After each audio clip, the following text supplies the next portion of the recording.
went to sleep. All right, guys, we're back with you. It's your friend Mike DeMarco from Ship the Cash, and we've got a special one tonight. I've never seen this before. We've got Scotch triples versus Scotch doubles. We've got Team USA, Skylar Woodward, Billy Thorpe, and Chris Robinson taking on Team Havoc, Roberto Gomez and Danny Olson. And we're actually going to head on over to our site right now. We've got Billy Thorpe with us. Billy, how you doing over there? What was that? How you doing over there, Billy? Oh, I'm doing good, man. How are you all doing? Doing all right. Glad to have you with us again. So looking forward to seeing some entertainment tonight. How you feeling about the format? Oh, it's definitely unique, but I think it's going to be fun, man. I think all of us are going to have a blast, and the fans are going to be having a blast. So that's all that matters. Yeah, absolutely, absolutely. So I know Joey has a couple of questions for you, Billy. I'm going to kick it over to Joey. Okay. Hey, Billy, what do you think's the key to winning in a format like this? Well, we better not miss no balls. No. Honestly, I've never really played Scotch triples before. I think it's something to. I don't know. I really don't know what to expect. I just hope that we don't miss. So we were a little late getting started today, and you had quite a bit of time practicing on that table. We were actually watching you here, the commentators. How's the table playing, and do you expect for everybody to see a high level of pool today? Actually, the table is pretty snug. It's pretty tight. It's a tight table. So, but yeah, I still think you're going to see a high level of play for sure. You know, all of us are great players, and just got to break good. Hopefully, we all break good, but we're all going to have fun too. We're all going to be talking smack and shooting the crap with each other. So it's going to be fun times. So you and Sky are really close, I know, and you guys have probably played Scotch together before quite a bit. But you have Chris on your team today, and he was your teammate at Moscone. How do you think Chris will fit in with you guys? Oh, he'll fit in for sure. Chris is a good dude, man. I love that kid to death. He's improving every time I see him too. So, you know, he likes to have fun, and me and Skylar are obviously full of fun. So he'll fit in just fine. Awesome. Mark, do you have anything for Billy? No, I just want to say I've been watching you practice and very, very impressed. I watched a beautiful 3-rail combo shot on the 10 that you played earlier. Are you going to be doing a few little trick shots? I know it's an exhibition. Yeah, that was kind of one of them things that was like, watch this, and see what happens. I told Chris to shoot it, and he's like, oh, you go ahead and shoot it. So I shot it, and I ended up hitting it dead perfect. I'll be looking out for a few shots like that in the game tonight. Have a great game. Good luck. Yeah, I appreciate it. Thank you. Go get him. Thank you. All right, so Joey, it looks like everybody's really just going to have some fun tonight, and we're going to get to enjoy some good pool. Mark, what are your thoughts on tonight's triple-double, as we've been calling it? Well, you know, this is I love one of my favourite games, not just to watch, but to play as well, Scotch doubles. I think it's kind of like ice dancing, you know, on a pool table or, that kind of thing. I love it. I'm really looking forward to seeing these guys perform, and I'm so pleased to see Danny back on the felt again, because he gave us, what entertainment did he give us? I forget where it was now. I think it was Colorado, wasn't it? Aurora? Yeah, Aurora, Colorado, over at Piazza's. And speaking of Danny Olson, we've actually got him with us right now. Danny, how you doing? Pretty good. How are you? Doing all right. Looking forward to tonight. How do you feel about the format tonight? This is crazy. Scotch triples, Scotch doubles. Yeah, it is. It's going to be fun, though. I'm looking forward to it. We're warming up over here like that same format. It's fun now, so can't wait till it actually starts. Yeah, and I know a lot of folks after your performance with Chris Robinson's match, they're really looking forward to seeing you hit him again. I'm hoping they're gonna see the same stuff. You feeling good out there? Yep. Awesome. And I think Joey has a question for you, Danny. Yeah, Danny, how's it going, man? I was just going to ask, after coming off that great performance against Roberto, how important is it to you to play well here today? I want to play good. I'm more looking just to have fun today. It's a little, not quite as serious a match. It's, it's triples versus doubles. So I just want to leave Roberto good. Hope he leaves me good and have a good time. Yeah, I think I said you played Roberto. I meant you played Chris. Sorry. Yep. I have to pick it up on that. You're kind of a quiet guy, and Roberto's like the life of the party. How do you think your two personalities are going to mesh here today? Oh, pretty good. I think it's going to work out good for us. Yeah. I think the other team has too many personalities. I think I'm going to balance Roberto out good. Nice. Tell us just real quick, Danny, tell us a little bit about the environment there. We look around and in the shot, we see several diamond tables. It looks really nice there. What's the room like? Yeah, it's pretty nice. So it was like 8 or 9 diamond bar tables, and we got our 9-foot right in the middle of them, and there's a bunch of people playing some matches on the tables, and it's a good environment. Yeah. Awesome. Well, hey, I wish you good luck today. Get out there and hit them straight, okay? All right, thank you. Okay. All right, so it looks like everybody's really just getting ready to have some fun. I'm excited for this. I think it's going to be cool seeing all 5 players at the same time. I think that's a real treat. Joey, what are you thinking? I mean, we heard what the players thought about the format. What do you think about the format? I think it's really interesting, Mike. And, with pool, we get stuck in like the way we've done things. It's kind of like baseball in some ways, right? There's traditionalists and they don't like things to change. But I think having new and fresh formats like this is just interesting. And who knows how it's going to go. At the end of the day, we might say, well, that didn't really work out. But I don't think so. I think we're going to have a lot of fun today. I think the fans are really going to enjoy it. Yeah, I think so too. Mark, what do you feel about the format? I didn't have you chime in yet.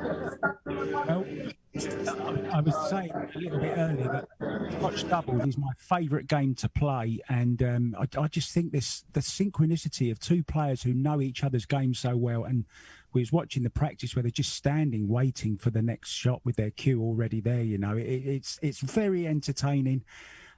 It's not serious, I know, tonight. It's an exhibition game. And from some of the shots we've been seeing, I tell you what, I just want to say very, very quickly, we saw Chris Robinson and Danny Olson play 165 racks together. So I think they know each other's game pretty well. And we saw 80 racks the other night from Skylar and Roberto. And I'm looking forward to another 41 tonight because we are racing to 21 and I want to see it go all the way. And I think the leg's going on as we speak. Yeah, we're heading on over to the table view right now. You see Chris Robinson and Roberto Gomez chosen to take the lag, and Chris definitely came up with that. He looks almost frozen to the rail there. This is kind of reminiscent of a ring game with that many folks around the same table at the same time, as Mark said, with their cues ready to go. And I really believe that type of thing, like Joey said, new formats is something that we need to see more of. Just something new to excite the cue enthusiasts and the pool fans of the world. Well, look, Mike, before we even got started, I was getting names mixed up. I told Danny he beat Roberto. We're going to have 5 guys coming to the table at different times. Who knows if we'll be able to keep track of this, but I'm excited to try. Yeah. I'm really looking forward to You it. say that is part of the greatness of what we're going to see tonight. You've got 5 players at the table and they're all well-known names. This is going to be a great, great night and a great exhibition of pool for the world to see. And let's hope that everyone can share it to all of their friends so that everyone around the world can get to see what we're going to be privileged to see tonight. Yeah, and I want to mention to the folks in the chat real quick, please share this stream. Get those numbers up. I know a lot of you guys are probably out there hitting balls yourselves or in your Saturday night tournament or whatever it is. But share the stream, get those numbers up. We want everybody to enjoy this live. And there's a couple of goodies we're going to give away during tonight's stream. And you don't have to do anything for it, but we definitely need to see some participation, and we're going to throw some things out there for you. Before they get rolling, I want to thank some of our sponsors. I, of course, want to thank the folks over at Straight Shooters Family Billiards. They just had their monthly Chow Mein Classic. Always a special time there. I also want to thank Mr. Ken Felton and his team at Ice Stream Pool. I want to thank Mr. Bo Powers at Amazing Billiards up in Malden, Massachusetts. Always doing great things for us. Keep up the good work, Bo. And I also want to thank this guy right here, Vic Paradise, Vic Pero on Facebook. Check out Where the Cash At with the @ symbol, and make sure you join that group to see all of the local action. All right, we're back to the break here. Let's see. Hopefully, Roberto and Chris have gotten their breaks situated. I know Chris was struggling just a little bit. But compared to how Danny was hitting them, it's hard to say that anybody wasn't struggling, in comparison. Yeah, it looks like this one ball does go here, and I wonder how much thought went into the order of the teams, and especially this one with the 3 players, how they were going to situate it. I think it was a case of you want this one or Probably. Yeah, they probably just went, all right, first one to touch the table, that's the order, something like that, something kind of ridiculous. It really is. Oh, look at that match! Wow, that just makes me think right there. Maybe we're gonna see. We're gonna see great pool. Don't get me wrong, and backflips, bunny hops, and all the special moves that these guys can perform. But do you think that they're gonna not really focus as hard and maybe do more of what we just saw there from Sky? I think at the end of the day, they're pool players, they're top pool players, and they want to make a good impression. Anytime they're on the stream, they're going to want to do well. So there may be a little more hot dogging than we're used to seeing, but look, Roberto has something to prove. He did not play too well against Sky, he didn't break well. And same for Chris. Chris wants to come out and give a good showing today, and so I expect to see a pretty high level of play here. Yeah, I actually I have a prediction here. You guys can call me crazy, but I think Team Havoc's taking the match tonight. I think they're going to be more focused. I think they want to win it more than the triple, to be honest. I think what we're going to see, you asked what you thought we're going to see tonight. I think you're not going to see any easy positional shots played tonight if there's a more difficult 4-rail way of getting on it. That's my prediction, if that makes sense. Yeah, I don't know if you guys remember, but when Sky was interviewed the other day, he actually alluded to the fact that I don't know if you caught that one. A little hot dogging from Roberto. But Sky said that with the 3 players, it's going to be a little more challenging than with the 2 players. So maybe Havoc does have the advantage here. Yeah, I think that was just, based on the format, Scotch doubles versus triples. But, I think it really just comes down to the level of play from these guys. They're all great players, don't get me wrong, but I don't think that the doubles versus triples idea, especially in a rotation game, is going to come into play. We touched on that, the differences with playing Scotch doubles and 8-ball versus 9-ball, where there's a lot of different options in an 8-ball type of game. But we're playing rotation here. I think that, just whatever team executes the best is going to take it down. He's made a ball. He was worried for a minute, I think. He was like, wait a minute, not this again. I can't see quite what it was. It might have been the 6-ball, was it? Or the 2-ball? I can't see. He made it in the top right anyway. I'll tell you what, if Roberto Gomez does have issues with his break cue tonight, at least he's got Danny Olson's to back up. Yeah. And we did ask him, he did give Tony Piazza's cue back after his match with Chris Robinson, but... I was going to say it was working on autopilot, wasn't it, last time he was using it? That was a nice save there by Danny, picking right up where he left off from the Robinson match. I think Sky will just jump this one, try to play that combination. Yeah, you can almost read Skylar's lips there. What's he doing? This is supposed to be an exhibition. He's playing safe. Never mind, it's Chris's shot. We're gonna have a lot of confusion here. I think that 9-ball's getting drained right here. Ooh. Almost. Yeah, but he's going to come out okay. I think he's going to be under the 10. Leave him where you found him. Yeah, right. I like that. Leave him where you found him. Roberto digging in his case for the jump cue. I don't know about you guys, but that's a little bit of a pet peeve of mine. Not so much in, kind of an exhibition match like this, but you're in a serious pool match and you leave your opponent bad in the first game, and it's like they got to take 20 minutes to dig out their jump cue to come to the table. It's like, have that ready. But the best is when they just launch it off the table. It's like all that for that. Yeah, exactly. They just launch the cue ball. It's rolling down the pool room. It's like, you want me to get that? I mean, to me, that's the equivalent of playing somebody and you get the break and you take the first shot and you miss, and then they have to go in their case and pull out their playing cue. It's like, have your stuff ready. Yeah. Maybe I'm just weird about that. No, I can see that angle, Joey. I agree with you.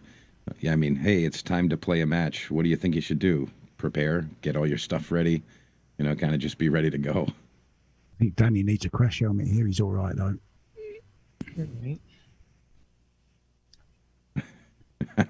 He said Danny needs a crash helmet here. You're going to launch it right at his partner. Oh.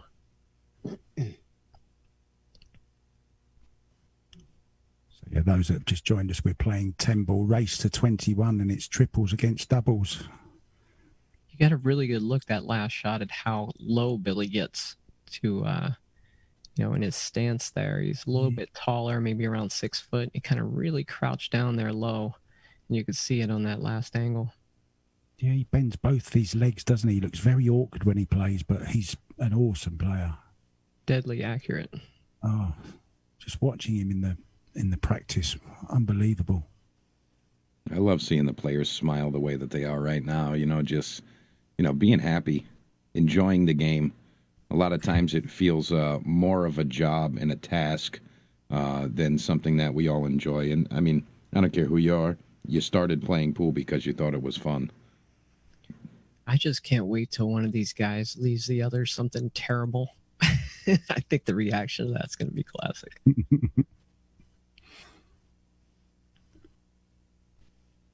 No such problems here for Chris. Probably just draw off the side rail maybe for the 6 into the side. What do you reckon, guys?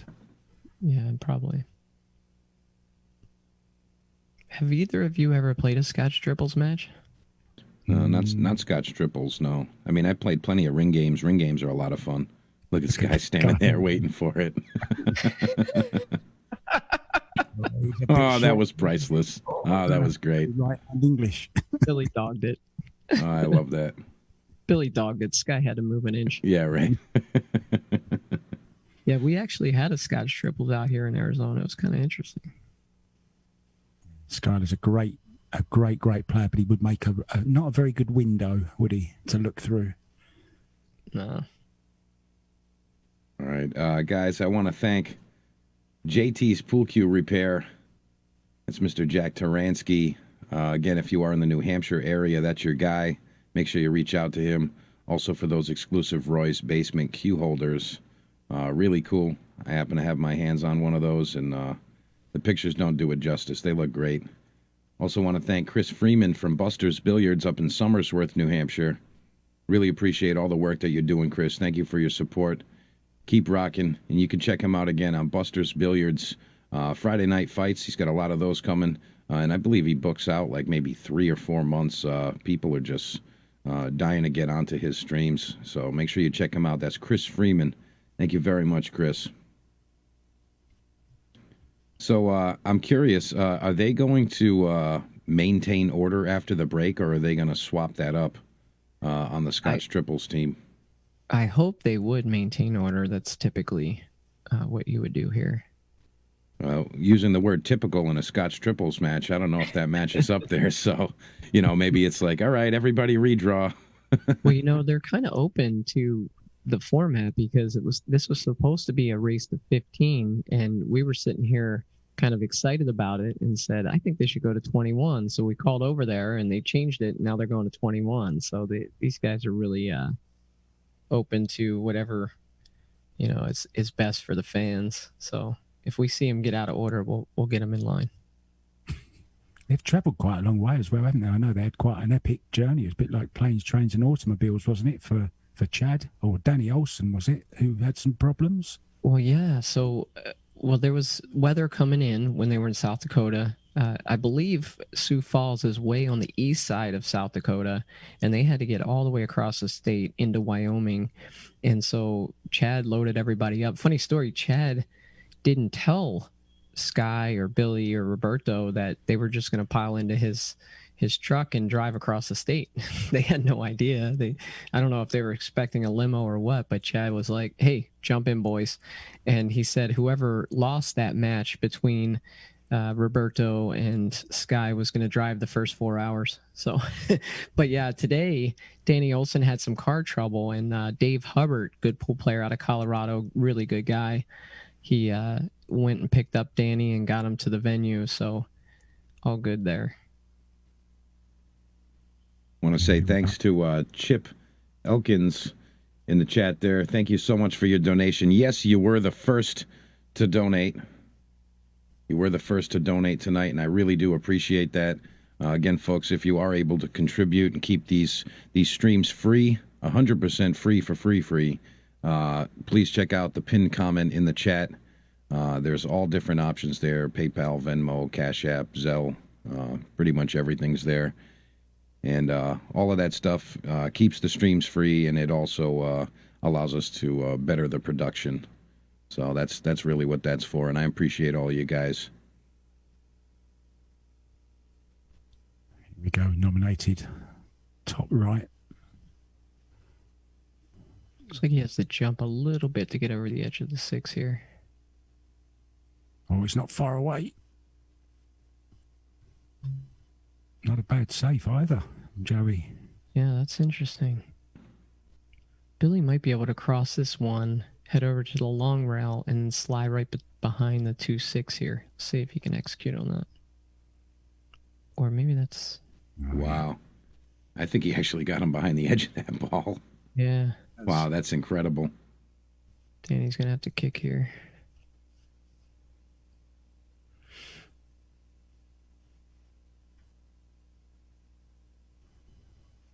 He called the wrong pocket and scratched. Well, he called the right pocket, wrong ball. There you go.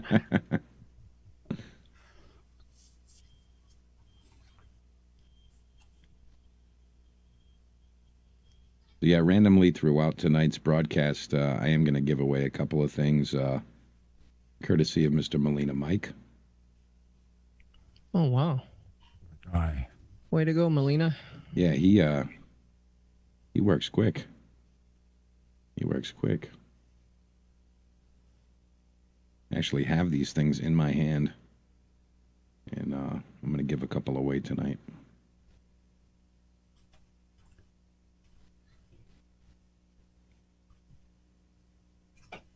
Lucky here.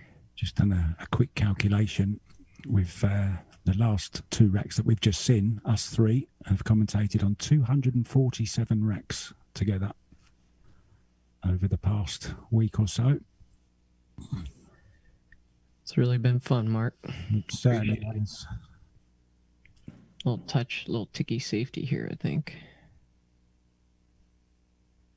Roberto's doing his Dennis Urquillo impression, wearing the hat. I saw Dennis down at the Texas Open. It wasn't even that cold, and he was all hooded up and had a big hat on. It looked like he was freezing, like he was playing in a meat cooler or something. Do you know, I couldn't quite see. I was going to say, either he's had his hair cut or he's wearing a hat. I couldn't work out which one. That's how bad my eyes are. I think when the players are standing near the camera, we're getting a little focus issue. We got to message out there and tell them to get away from the camera. Jed needs to go and tell him to move. Let him rock and roll. Let him rock. Let him roll. Yeah, there's not much we can do about that. That's the lens of this particular camera, where it's just gonna focus in and out there. Definitely not the greatest service out there as far as internet speeds and things like that. So this isn't your normal table feed that we would be giving you, but it's a bit of fun. Oh yeah, I mean, even just seeing these guys, I don't care if I was peeking through a keyhole. Let me watch. I want to see this.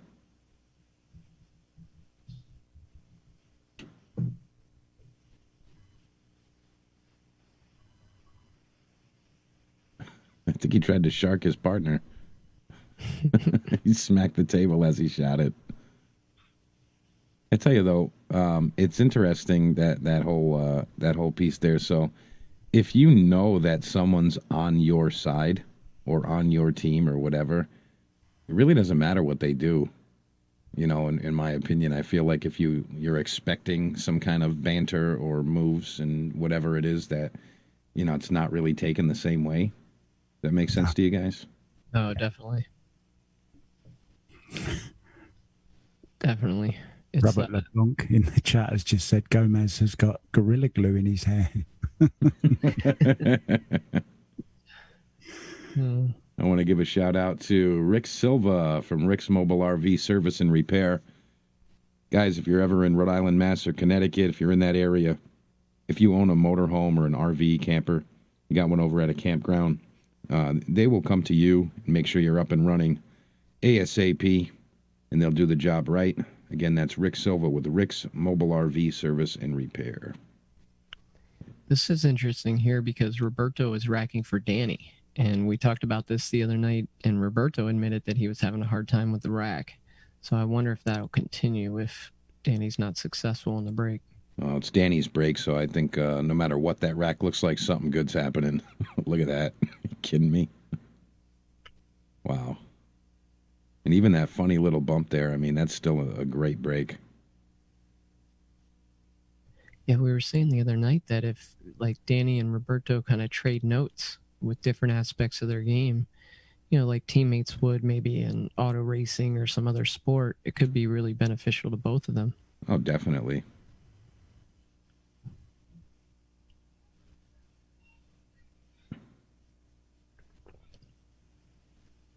Behind the back again. Wow. Where's the cue ball? Look, perfect. Wow. Got a window. He's like, I left it right there. Just like I planned. Yeah. That's why I shot it behind the back. If you shoot it regular, it doesn't work out that way. He had to shoot it that way.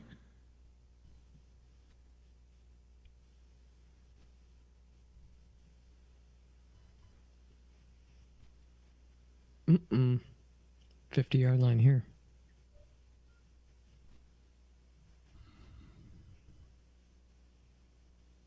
This is a little tricky here. Yeah, it is. It's kind of a lot to deal with either direction. Yeah, he elected to just leave a little longer shot on the 5 because if he went forward, he was going to hit the 9, I'm pretty sure. I mean, what he elected to do was really just hit it perfect. That was a great shot right there. You could say that too, Mike. Daniel come 2 rails on this ball. Wow.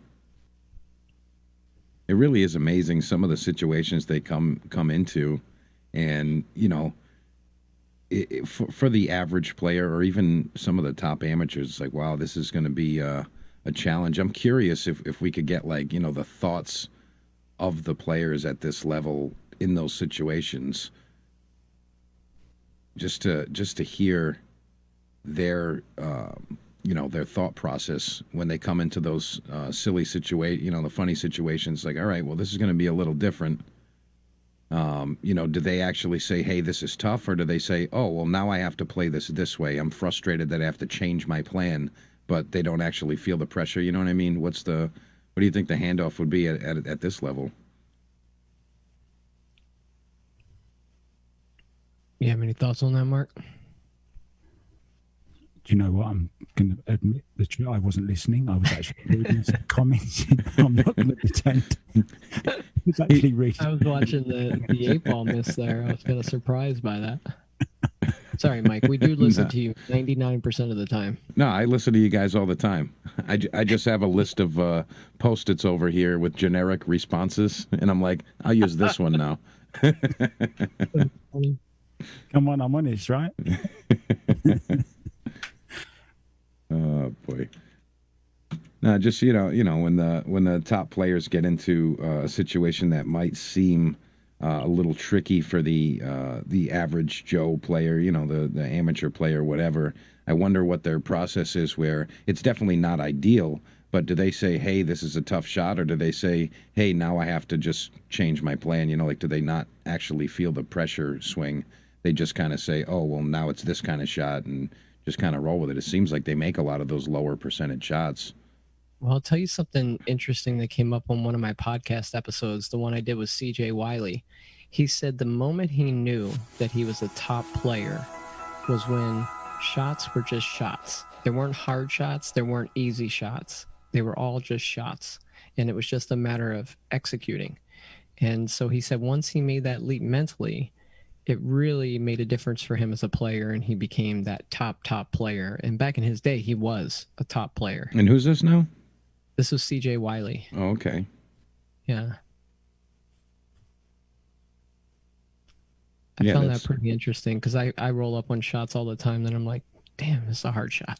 Why'd I leave myself this? But technically it's not. It's the same thing as every other. It's just, perform that straight line. Yeah. Draw a straight line. Absolutely right. So Team Havoc let one get away last game. Let's see if they can bounce back here. There was a study done about, it was on snooker, but I'm sure it applies to pool as well, just the same, where they reckon if you can master about 7 shots, that's about the range of shots that there actually are, different types of shots. Look, here we go. Look at this one. That's pretty close to where Roberto was standing. He hasn't moved. That's funny. That's when Skylar did it earlier. Roberto tried to one-up him. We'll show you.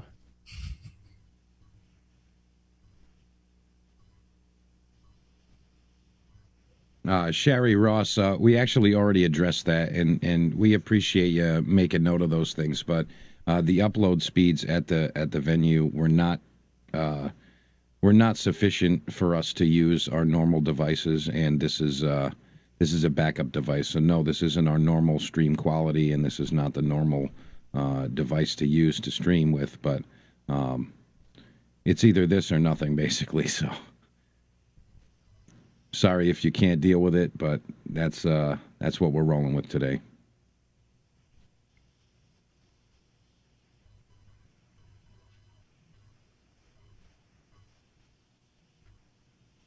All right, so Team Havoc gets another one there. And I wanted to bring this up right here. So, courtesy of Mr. Molina Mike, we're going to be giving away a few of these iron-on patches during today's stream. So make sure you guys are out there liking, following, sharing, all the stuff that we want you to do to promote pool.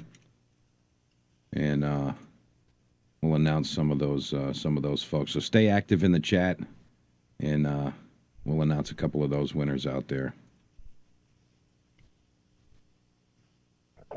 I've just noticed something. I may be silly. I may be saying something stupid, but it's never stopped me before, so it's not going to stop me now. At the end of every game, you see the player walk up to the side of the table, and I think they're having to put $1 in. I think it's a coin-operated diamond. They're having to put $1 in. They're actually paying to play for us tonight. Oh, wow. Yeah, I think so. Maybe Chad can clear that one up for us, but it looks like they're flicking some button or something. You'd have thought the owner would have put it on free play for them, wouldn't you, Joey, tonight?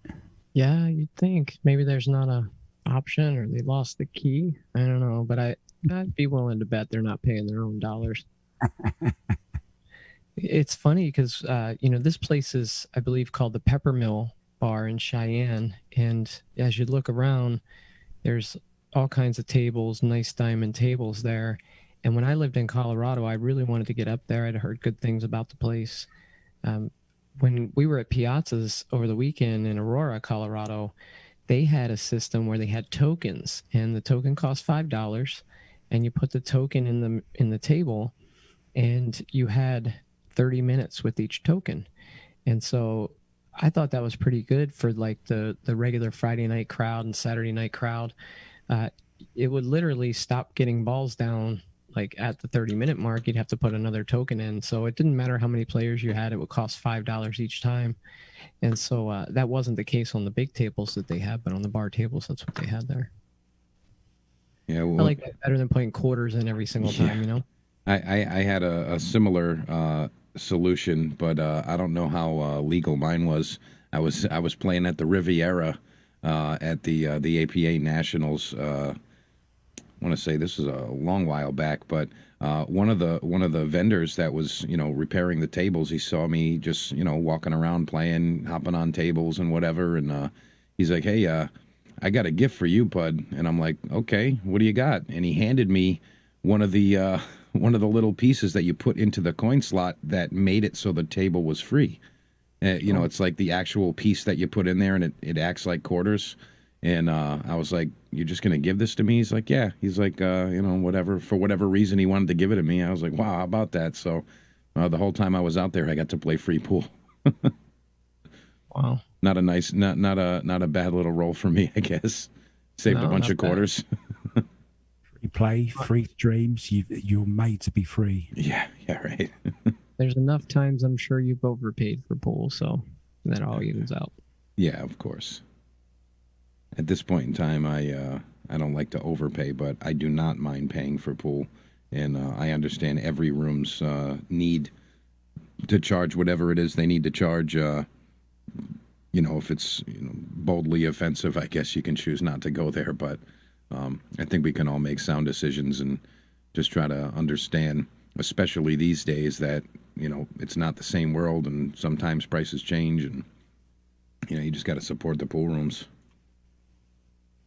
There we go. Chris Seward has answered the question. There's a key that is turned on the table to either allow free play every time you push the button. There you go. Thanks, Chris.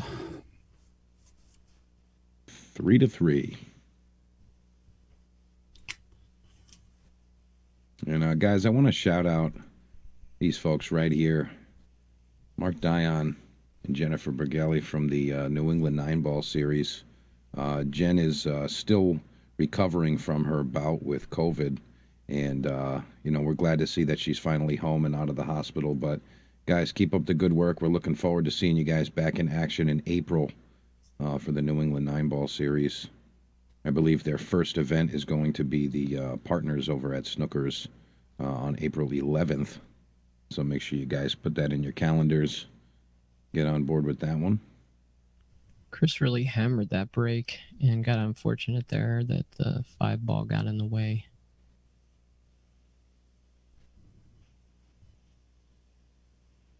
Not a whole lot of good push options here. Push? In this kind of match? Let's see. He's swinging. 2 rails. Clip it in. Here we go. Well, he wasn't far close. off. Wonder if One they're going to foul call a foul. He did call a foul. They want to win. Team Havoc wants to win. Oh, yeah, definitely. And just realize it is alternating break, right? Yes. Alternating break, so they're going to see both teams breaking here. I don't know. Yeah. What do you guys think about the for this particular match, this exact match? Do you agree with the alternate break, or would you have liked to see the winner breaks? I'm becoming a bigger fan of the alternate break. It kind of sucks when you're behind and you need to get back into a match. It's very difficult to do. But, I've been swayed by people who say, use the tennis analogy. We talked about that a couple nights ago. And so I think it's more fair to have alternate break. I agree. I mean, I like alternate break anyway, but I know I'm going to get shot down in flames by all the pool aficionados about Well, that. Mike's a winter break guy for sure. Right, Mike? Yeah, I mean, anything with a decent race length, like anything more than 5, should be winter breaks. 5 or, even just 5 is okay, I think, for winter breaks, but not at a pro level. At a pro level, it's got to be, at least maybe 9. If you're doing 9s or 7s, I think you can do winter break, and that's favorable. I like to see winter break, but if the race is short, like Moscone Cup, you need alternate break, or it's just kind of a joke. Beautiful safety here. I've just had a thought, actually. I'd like to see winner breaks, but to a total of a maximum 5 or something like that. Well, like they can only winner breaks, but if they win 5 in a row, then Yeah. it reverts to the other. Maybe alternating break, but it's like, race to 21. It's 5 breaks from this person, 5 breaks from the next, or something along those lines. 5 maximum in a row, yeah. Yeah, Something. I think that's good. Like, you both get a chance to really hammer it back. Yeah. Yeah, I like that. It's kind of a cool compromise. Speak to the authorities, Mike. Come on, I know if anyone can make it happen, you can. Well, maybe not for these guys, as that's already been dictated. But I'm actually going to try to see if we can do something like that. Maybe with a particular match. That's kind of cool. I like that. So far, it looks like Danny might be the one that's just a little bit struggling. He missed the ball down to this bottom right corner. He missed shape on the 6 ball a little earlier in this rack. And even when he played shape on the 8 ball, he kind of bumped it and got a little fortunate. So curious to see how it plays out and which of these 5 players really stands out in terms of the best play here today. MVP, you mean? Who's going to be MVP tonight? Yeah, Mark, you're responsible for that. We're going to have you pick an MVP. How do you feel about that? I feel very, very nervous now. Hey, guys, I just want to mention, you guys, check out the Airbnb listing, Grouse Landing in Pittsburgh, New Hampshire. We've been rocking with this place for the last week or so. You guys got to check this out. Plenty of space there, accommodates up to 10 guests. If you're looking to get away, go on your Airbnb app or onto their website. Look up Grouse Landing in Pittsburgh, New Hampshire. Hey, Mike, we got somebody on the stream backs me up with the alternate break. I don't know if he's ever played any pool. Johnny Archer? Yeah, so he likes the alternate break format. Yeah, I mean, I think that there's definitely merit there, but I mean, different games, different types of things. I mean, pool is a very trivial game. I mean, we're talking millimeters here, not like, hey, you missed the one basket and the team grabbed the rebound and took control from you. Those kinds of things. There's a lot of different ways I feel pool is, and it's a lot more trivial as far as like the little clicks and rolls go. But I think that from the viewers' standpoint, just the fans, I feel like from a player perspective, yeah, you want alternate break. Everybody wants alternate break. But from the viewer's perspective, they want to see a package. That's my experience anyway. So I think it's, who you're asking or who you're acting as when the question is asked to you. Yeah, and I'm just kidding, of course, Johnny. Thanks for joining. Appreciate it. Good luck with your new room. I know it's opening up May 1st, I think. A lot of people are excited to see what you got going on there. So... Yeah, Lance Lascotti in the chat there. He says, make it loser breaks. Sweat every match. I don't mind that either. I don't think that's a bad one. If you get shut out and it was loser breaks, the other guy won. I don't want to hear it. Chris is taking a good bit of time on this 3 ball here. And, Sky kind of leaned in like he was going to give him some advice or maybe... say something, but then he backed off, and Chris is going to shoot it. I think Skylar said I could play that left-handed. Yeah. Chris hit it well, though. Yeah. And he did play it opposite-handed, huh? Yep. Wow. There you get another look at Billy with both legs bent there. Oh, he's missed it. Missed that shot. I wonder if during the course of a long, long set, if, I know Billy's young, but as he gets older, if that form that he has make his legs tire a little quicker. I was just going to ask, Joey, in relation to Billy, how tall is Danny Olson at the table now? They look a similar height to me. He's taller. Yeah, Danny's probably an inch or two taller than Billy. Yeah, so that begs the question from me, Danny doesn't do that as well, does he? Yeah, he's got a little bend to that back leg too. I think it's unavoidable when you're that tall. And, it's funny because I always thought it was an advantage to be taller playing pool because you could reach shots. I know that a large portion of shots that I've missed playing pool have been because I'm stretching or reaching or uncomfortable.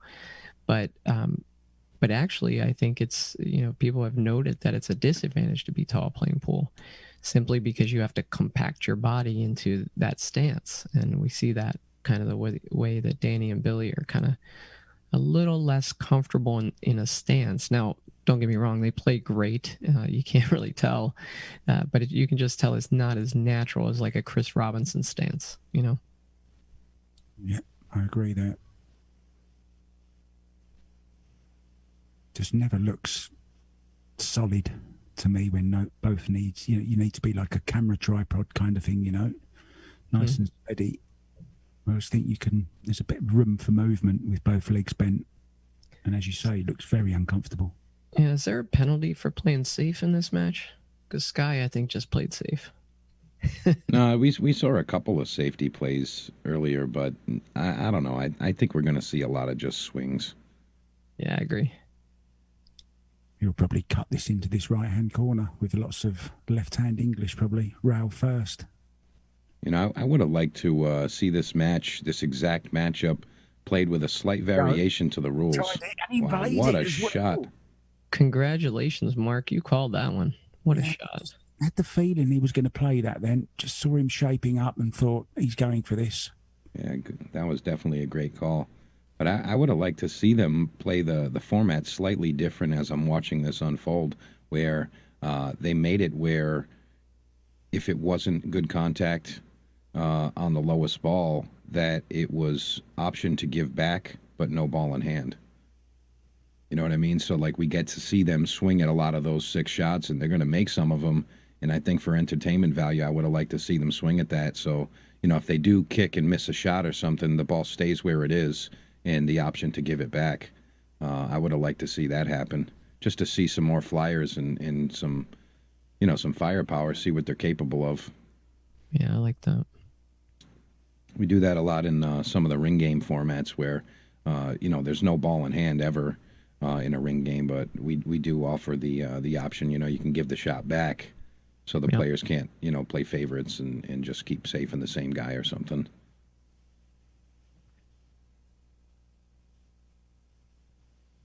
All right, Team Havoc puts up another one.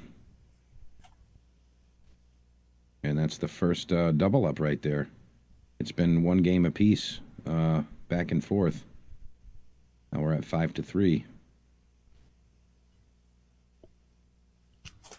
Yeah, a lot of people in chat are saying that they're favourites to win Havoc. Maybe it's because it's 2. Maybe it's a little bit easier, Joey. Yeah.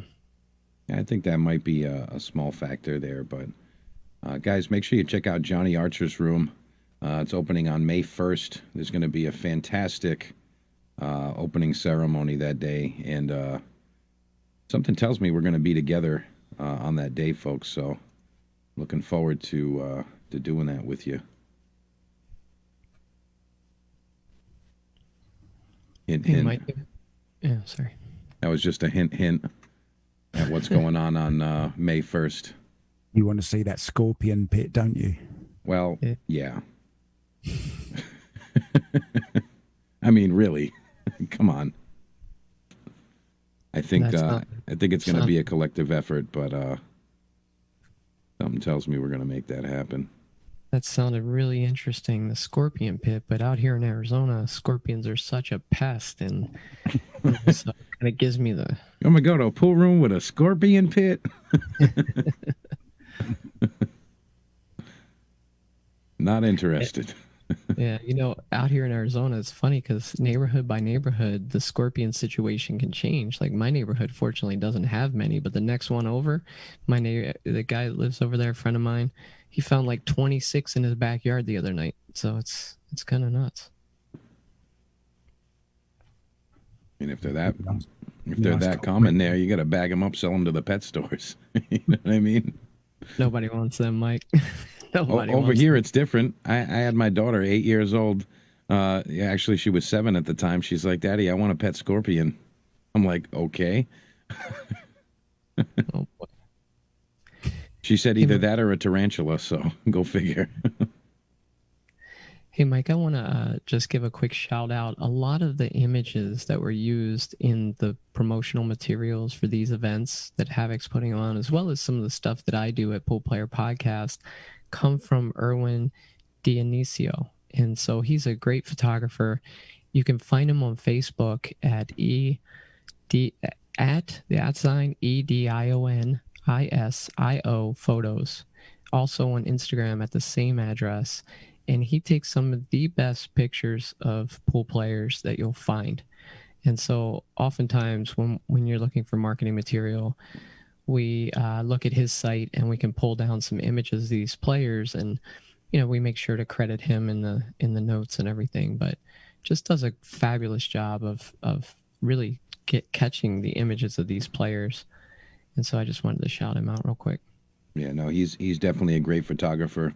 I've had some experience with him in the Northeast over here. He's at a lot of the bigger events, and he really does do a great job.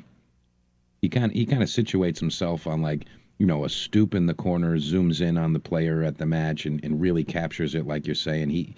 He's not just walking around snapping pictures of people playing pool. He's like waiting for that perfect shot, and he gets it.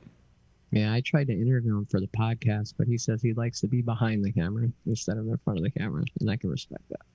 I think there was actually a photo of her when taking a photo, floating around out there somewhere. Another photographer took a photo of him taking a photo, and that one was floating around. I remember seeing that, but yeah, I can understand that. He wants to be behind the camera.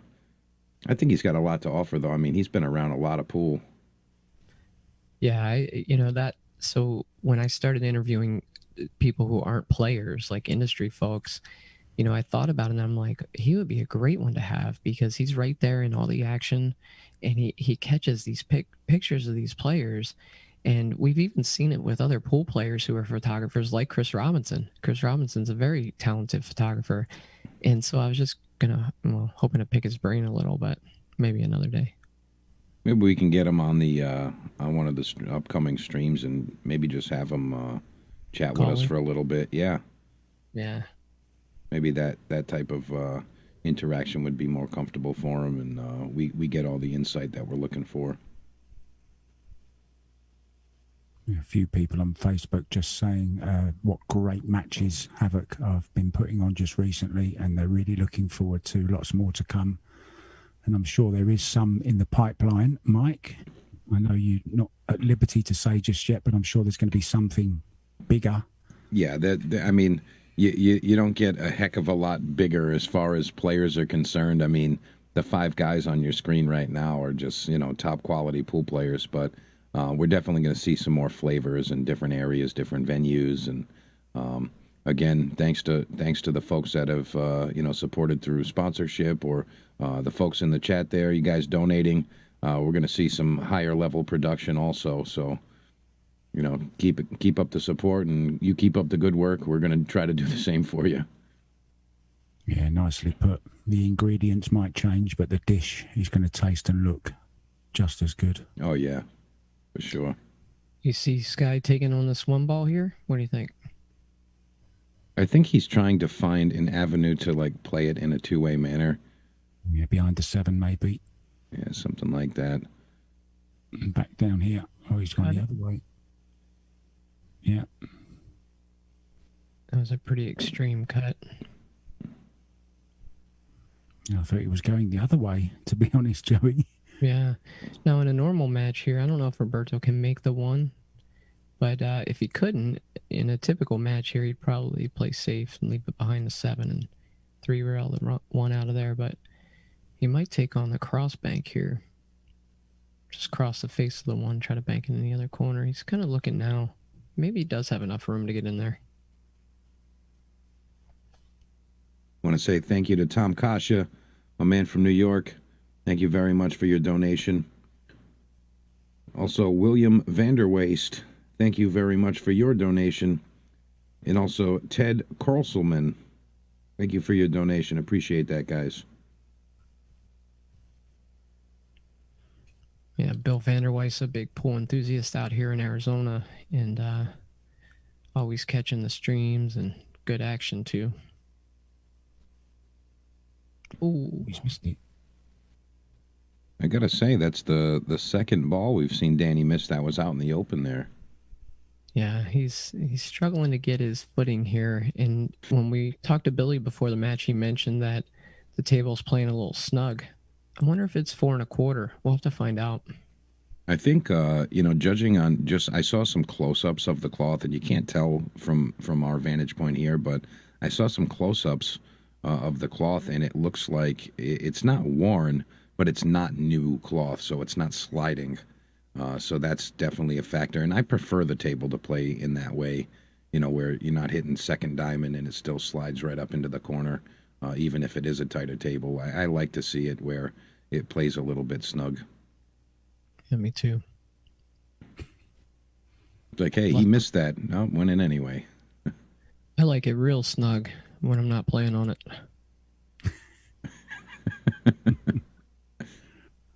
You cruel man. He wants to have a button that he can hit, so when his opponent steps up, the pockets tighten up. A little lever on the side of the table. How's that for a move? Some remote control. It's your turn to step up. You just hit that thing. Who remembers the great Tom and Jerry episode of the pool? Do you remember that, Mike? I don't remember it, but I know of it, and I've seen clips from it. But I don't remember watching it originally. Watching the show. But wow, what a shot there! But yeah, that a lot of the older cartoons, I like the the way that they display some of the stuff from pop culture and whatever, and definitely a lot of the pool stuff was really cool. Yeah. Enough, you guys, a lot of you folks have probably seen this one. It's floated around Facebook and a lot of the pool groups in the last year or two. There was like a Donald Duck video, and they had a a 3-cushion player on a table, and he's like, how does he do it? And they show all the measurements, and he's like 1, 2, 3, 4, 5, and they're counting, showing you the diamond system with Donald Duck, and it's actually really good information. You could actually increase your level of play watching a cartoon. But yeah, that was a really good one. I'm going to look out for that. Yeah, check that one out. You seen that one, Joey? No, but I could see it now. Somebody's like, hey, how'd you learn how to kick so well? Well, Donald Duck taught me. Oh, wow. There it is in the chat. Wow, Edward Hoffman. Yeah, that's the one right there. The Donald Duck 3-cushion video. Yep. Wow. Yeah, it really is cool because they have an actual pool player shooting these shots, and they're like, how does he do it? And they start showing you all the diamond system right there in a cartoon. Pretty amazing. Send us the link, Edward. I know we're friends on Facebook. Send me the link, please. Bit of bedtime viewing. Actually, talking of bedtime viewing, just to change the subject slightly, guys, if you don't mind very quickly, I've just been given the time that I'm going to be commentating on the Indian Snooker Championship final. Wow. And do you know when it is? It's in 7 hours' time. Oh, boy. Well, Mark, I'll be honest with you. If that's going to be a long day for you, and you want to try to catch a couple winks, maybe after intermission or something, we'd be sad to see you go, but for good reason, let you get some rest. Are you kidding me? He's like, are you nuts? He's like, I'm not going anywhere. Did you forget who you were talking to, Mike? No, I didn't, but I was trying to give him a backdoor escape here. Mark probably saw the time and he's like, this is perfect. It's right around the time this is ending. I'll just have nonstop queuing action all day. That's exactly what I thought. Exactly. The first thing I thought was I was trying to work out how long this will take and will I be okay to get something to eat before I start again. That was my thoughts exactly.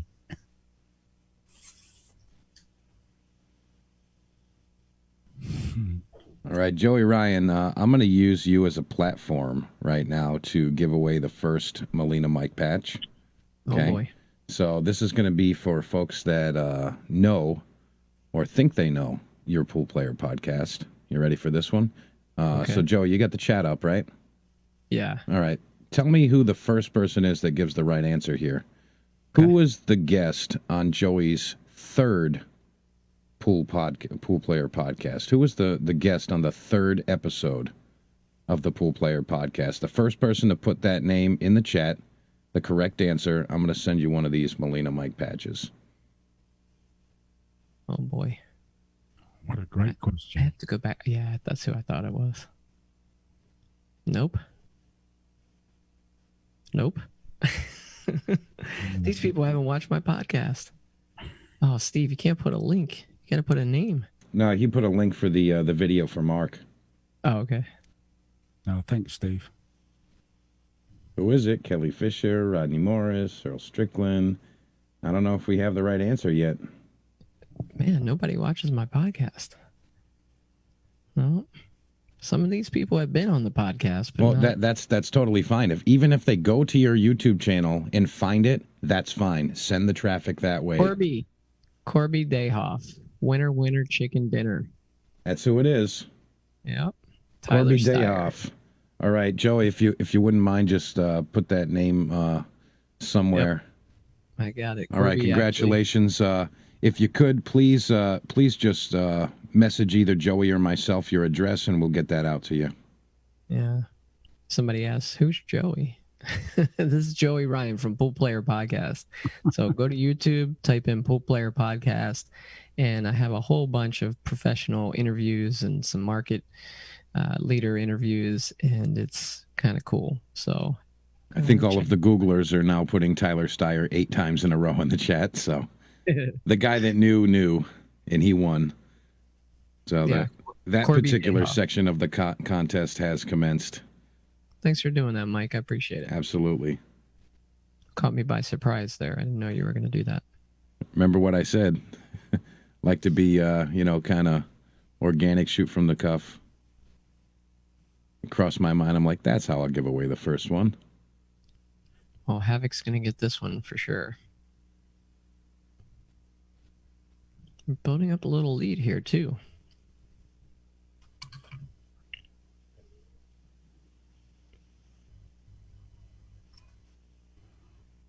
Yeah, it puts them at 7 now. And I want to take this opportunity to shout out these guys again, the folks at Straight Shooters Family Billiards. That's in Fall River, Massachusetts. Really special pool room. And again, the first Saturday of every month, you can check out the Chow Mein 9-Ball Classic. Been making you guys crave that for the last week, hearing about it. But really is a special pool room. Go check that out. Also want to thank Ken Felton and his team at iStream Pool. You can actually have myself or any of our friends here do some high-quality production for you, and we don't even have to travel to you. And that's courtesy of iStream Pool. They make it possible. So thank you, guys. All right, let's see. Can Roberto get his cue ball to pop?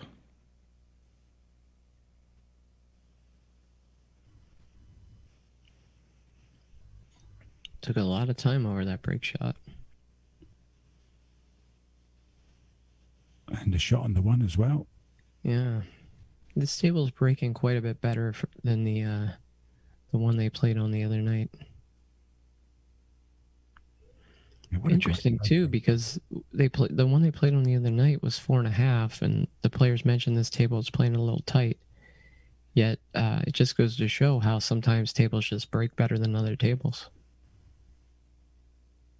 Yeah, we wanted to ask you actually, Mike, about that table from the other night. Yeah, so I don't know what transpired there. I know a lot of folks were interested in that, but I don't think there has been a sale, made yet. Sale hasn't been made just yet. But if you folks weren't aware, and that is still available, the table that we saw Skylar Woodward and Roberto Gomez shooting on for their match on Wednesday, Thursday this week, that is for sale. And you can bid as high as you want, but the bidding starts at $6,800, which is a steal as it is. Not to mention that all of these top caliber players have signed it. I mean, that's definitely adding to it. And, it's a one-of-a-kind table with those things on there. So we actually saw one of the players under there signing the cabinet, and Joey's like, oh, man, what happened? Did somebody fall? And, Thought somebody had a heart attack or something. It would have been a tragedy. Yeah, we thought something bad had happened, and it was just one of the players under there signing the table. But you can own that 9-foot diamond table, and that's courtesy of Dave Isaacs from SPL Billiards. Mike, talking with Chad about just this whole last, I guess it's been 7-8 days, and how the players have interacted with the fans in some of these places like Aurora, Colorado, and South Dakota, and now up here in Cheyenne. Mhm. And, playing challenge matches. I think they were doing like race to 3 challenge matches, with the players out at Zoosters and the Denver area. And it's just been a great experience for these towns to have this caliber player come through. I mean, there's great players in pretty much every city in the United States. Like Denver has Mark Haddad, Mark Vidal, some really good players out there. But to have these guys come through town, it was just something new and unique and special for the fans. So I was really happy to hear about that. I just saw in the chat Dave Isaacs chiming in from SPL Billiards. He was the gentleman that made that possible to have the table on site in South Dakota. He just informed us it did sell. That table is gone. So congratulations to whoever was able to purchase that. I'm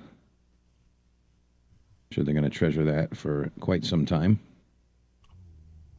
A miss there from Danny, and I'll tell you something interesting that happened just now. Danny had a chance at going for the 1 ball, didn't realize, couldn't get on the 2 ball, so played a really, really good safety. So it shows that he's taking this quite serious, and I think he is taking this seriously, Danny. Yeah, Billy right back at him. And Billy as well, yeah. So now there's maybe just a little bit of edge coming into this as they go. They see the pairing go further away from them. And I feel like that Team USA kind of was like mentally, hey, we can't let them get a big lead here. What are they, nuts? We can't just give it to them like that. We gotta start bearing down. No more funny business here. You never know. This is a pool room, so at any given time, somebody could say, bet 1,000. Yeah, and then change the whole complexion. Stuff just got real. Yep.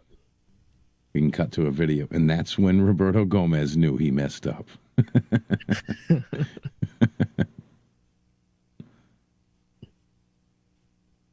Like nobody's smiling anymore. And Skyler's just given, he did a funny little thing there. He's just given Chris, the shortest man on the team, he's just given him a really long shot on purpose. To get the These guys are fun. Oh, this is good. This is good stuff. So the word from the room is that the table is a standard 4.5 inch pockets, but we did hear that it's playing a little snug for a 4.5. Of course, I guess that's how you're feeling sometimes too.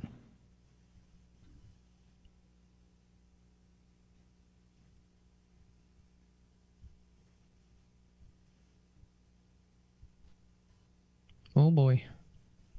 I guess that'll go on the side. I'm just thinking about Mike. I'm down on the ball, and here I got Billy Thorpe or Sky Woodward standing right there in position to hit the next shot. Talking about a little bit of pressure, Yeah, just a little bit. Just a little bit. But sometimes I feel like, good players being around and kind of sweating it, it's like positive pressure. And it kind of motivates you to play a little stronger and not be so with your confidence. So yeah, you're right. So Joey, what was the name of the gentleman that won the first Molina Mike patch giveaway? The one that got the Tyler Steyer answer? Yes. That's Corby Dayhoff. Corby Dayhoff, congratulations. You got one of these coming your way. And the gears are turning on how I'm going to give away another one of these. And we're going to do it pretty quick. Is this the Molina Mike patches that he just came out with? Oh, yeah. Yeah, I ordered one from him. Hopefully it'll be here soon. You wouldn't have won it tonight because you couldn't remember who the third person was. Well, Joey, I actually had Mike put yours in the bag for me, so I was like, yeah, just give me Joey's too. He can wait. We'll give it away. Don't worry. Dry break. Yeah, Mike was giving those patches out and asking people to pay shipping. He's like, all the people that support me, that's what I'd like to do for you. And so I ordered one and threw him $10, knowing that shipping wouldn't be $10. But I was like, he he does so much for the pool community. I call him the pool insider. Anytime I need information, I'm reaching out to Molina Mike. The Adam Schefter of pool.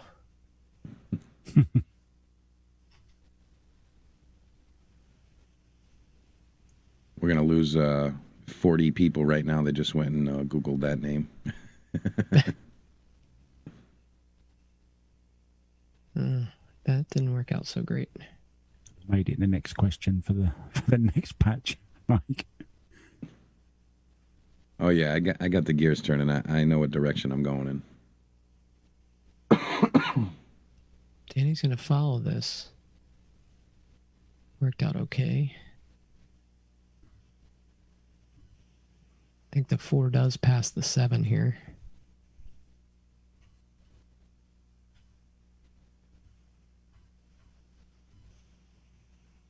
It's kind of an interesting situation, this. You got certainly an up and coming youngster, Danny Olson. I mean, none of them are old, but you know what I mean. And of course, he'd love to beat these. Feather in the cap. Nice shot there.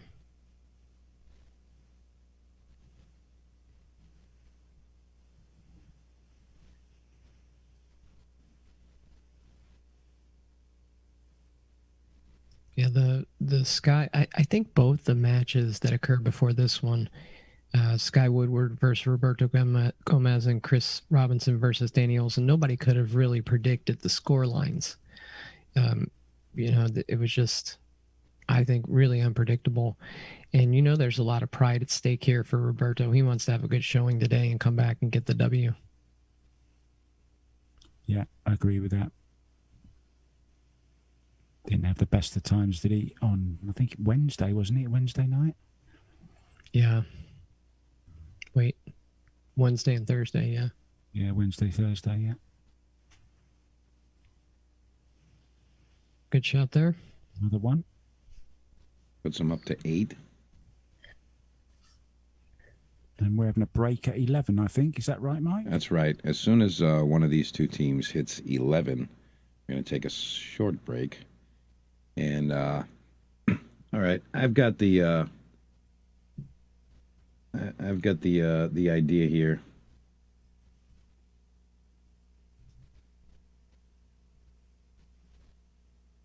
So this is what we're going to do. I want the first. This is for those that follow Molina Mike. We got to give him a nod here. So the first person. Actually, we're going to do this a little different. We're going to pick the first person to put Molina Mike's Instagram name, whatever his Instagram name is, the first person to put that into the chat right now, the correct one. It's got to be exact. It's got to be exact. It can't be kind of, sort of the same. It's got to be exact as it's written. First person to put Molina Mike's Instagram tag in the chat right now is going to get one of those patches. And when you go to Instagram and find it, make sure to hit that follow button. Yes, please. This is interesting. He's made. It's like we got another one of those. I'm already on it. Okay. I'm already on it. Looky there. I think we got a winner. Again, I said it had to be exact. Oh. Has to be exact, and I don't see an exact one just yet. So you're talking case sensitive. I'm talking exact. It's got to be exactly his tag. Exactly how it's written. Oh. Didn't make the jump. Didn't get airborne. Went straight into the 10.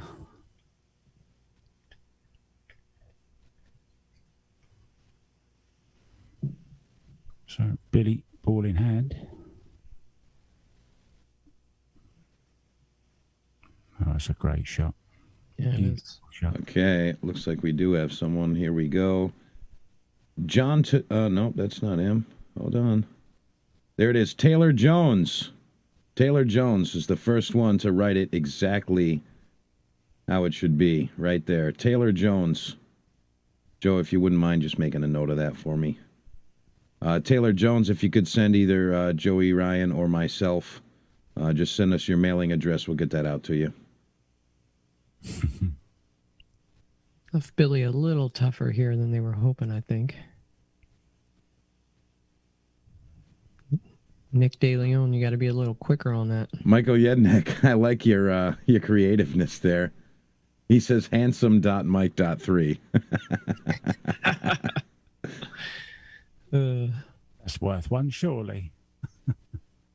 I was FaceTiming with Melina the other day, and he's got like tattoos all around his chest and stuff. And my daughter came in and saw it, and I was like, "This is my friend Mike." And they talked for a minute because he's got little girls. And I said to her afterwards, I said, "Hey, I'm gonna get tattoos like that." She's like, "No, Daddy." Don't do it. Don't do it. Then the next day she came back and said she wanted the tattoo, so I'm in trouble now. She's 7.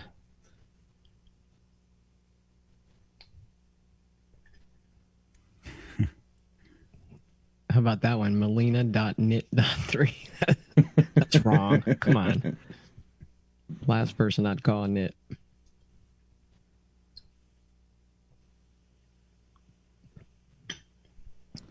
Well, there's another one.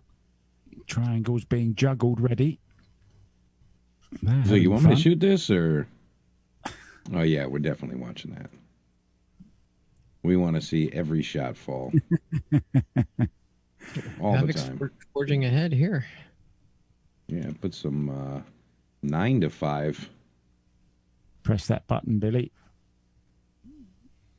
I want to thank this guy again, Mr. Bo Powers up at Amazing Billiards.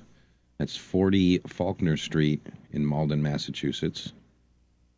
Definitely go check out that room. That's the one we've been talking about with the 3 cushion tables. They've got a snooker table, and they've got a ton of 9-foot Brunswicks there. And they've actually got some upgrades coming, which I'm excited about. They've got the Resson table coming, and I think they also have, I think it was called a Gabriel table. I think it's dominantly 3 cushion tables, but they make really great equipment. They're going to try one of their 9-footers out there. I'm excited to see some of that new equipment. I love seeing that, especially when they're fresh and new. It's not just, oh, look what I found in the corner of an old pool room. This is a brand new, table, but with a different brand on it, something that's kind of off the beaten path. Sometimes you get something really nice. Look at that break. Did you see that break from Billy Thorpe? Balls everywhere. Look at the clusters all over on that rail as well. And then he's pushed out and left the jump for Roberto. Yeah, that is a really weird looking table.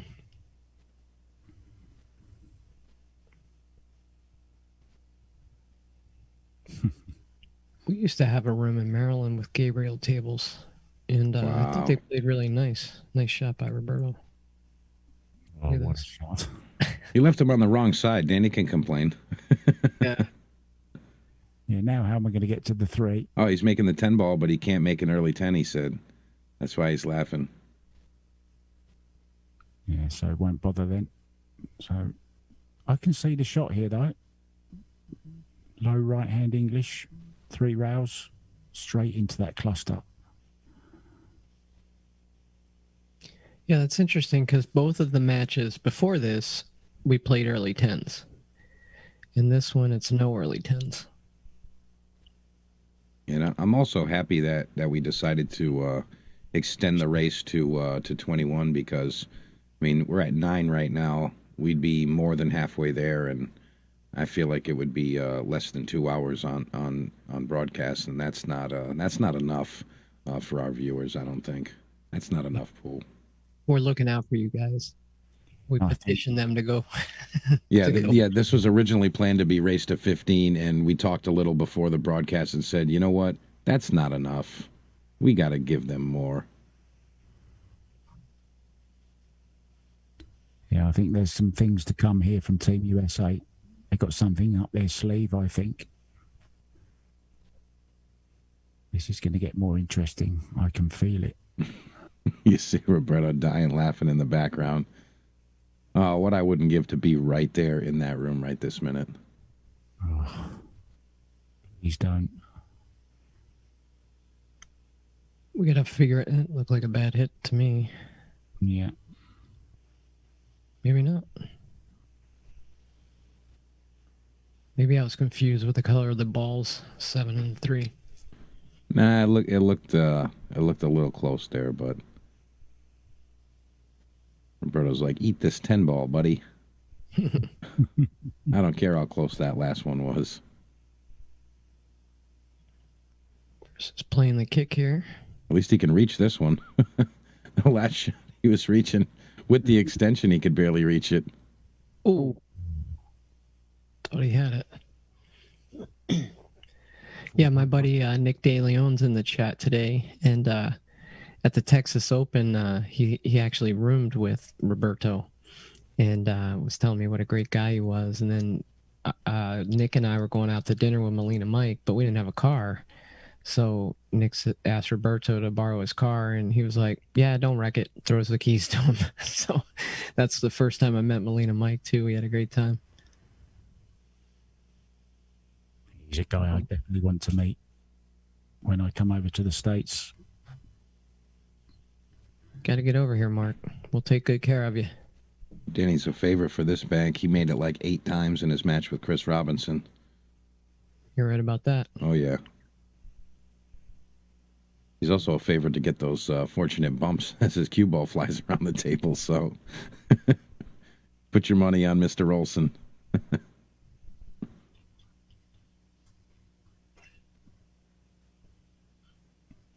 Another one of my favorite types of shots where you kind of throw the ball in and the cue ball just doesn't move. What's Roberto doing here? He's running back and forth and ducking and moving. I think they call that fun. He's having a blast right now. You can just tell his facial expression as he's walking around the table. He's having a lot of fun.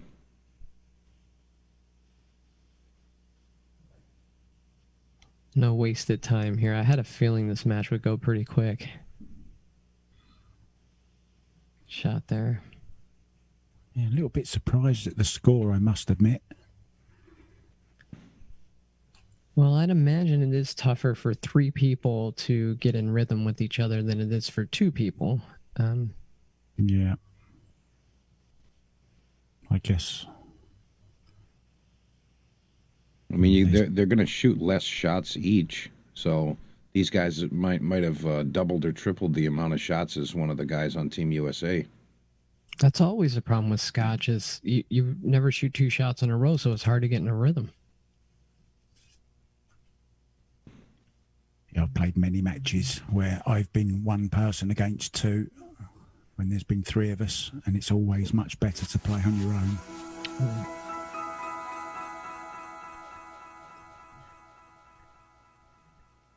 Hey, Brad, how you do? How you doing, Brad?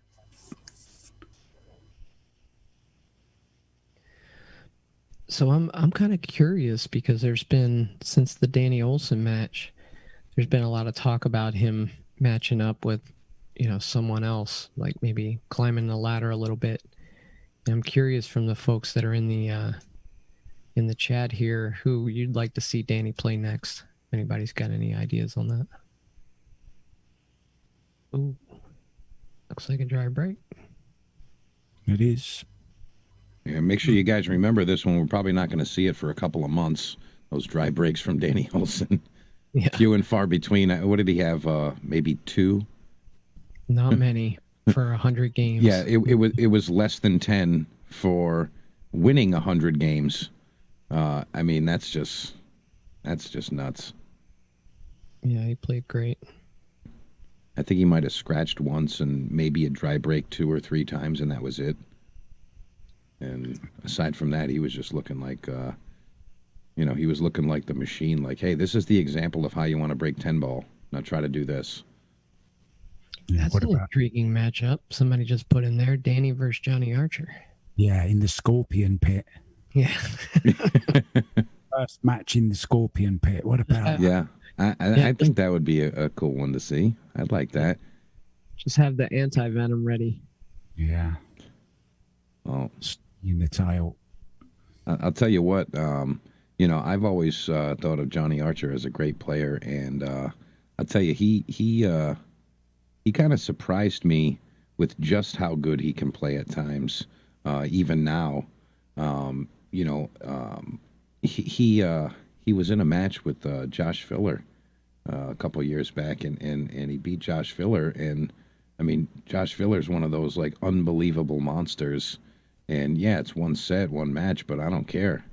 You know, just seeing something like that happen, you're like, yeah, Johnny, you still got it, my man. You know what I'm saying? Yeah.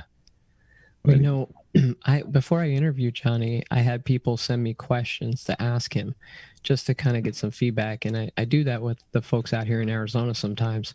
Just say, hey, if I were interviewing Johnny Archer, what would you ask him? And somebody asked if, like, they've noticed that he plays at times in his career, he's played slower, and other times he's played faster. And like the observation this person had is that he played a little faster. When he played a little faster, he played better.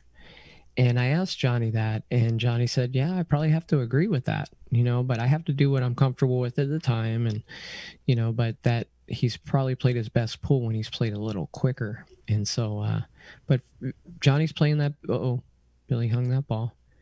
But Johnny's playing a big match. I think it's next weekend against Oscar Dominguez out at Griff's in Las Vegas. My buddy Ben Sutherland, Benny Breaks TV, BBTV is streaming that one. And I'm really curious to see how that's going to shake out. They're playing for real money out there. Lots of real money. So we'll see. Yeah, that's Archer and Dominguez, you said, right? Yeah, Oscar Dominguez. I want to say there's 60,000 in the middle right now and then some. So... yeah, that's a serious match for sure. I like the notion of Shane Winters playing Danny Olson, another younger, less familiar name, but I'd like to see him get in there. Mm-hmm. It's like they're gonna take a little break. Yeah, that is 11. That is our break point right there. Pretty surprised by where we are.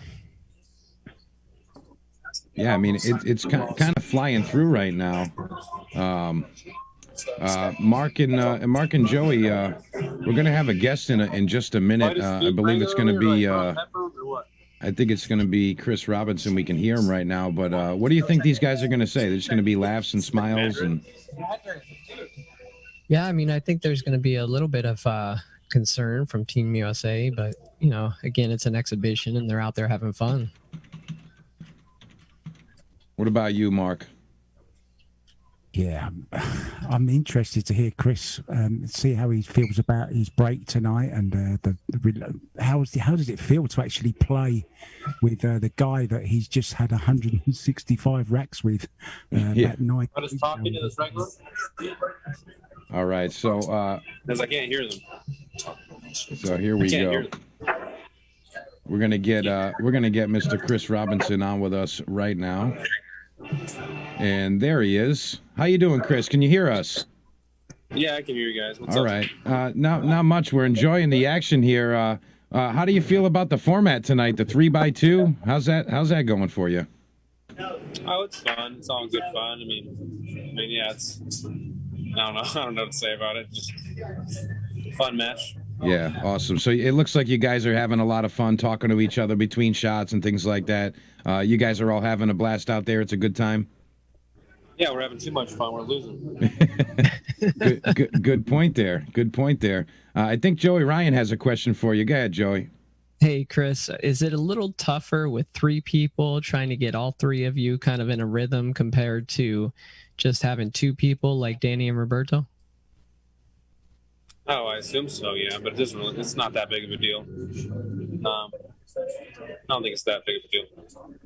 What do you guys have to do to get back in this match? Well, I mean, we've had outs. We just missed when we were about to get out, so stop doing that, I guess. And then we need someone else to break for us, and we're good. You said you need someone else to break for you? Yeah, anyone, APA 4, 5, or 6, doesn't matter. Oh, wow, that's fantastic. Can I ask a question very, very quickly? Yes, sir. Go ahead. Mr. Mark White has a question. Chris, hi. I saw Sky leaving you very, very awkward on the long ball, making you get your extension out and trying to make you stretch. Are you going to get any plans to get your own back on him a little bit later in the second half of the match? Well, yeah, if we get a shot, I mean, we're breaking dry and they're running out, and then they break and run out. So it's just, it's just a 10-ball break.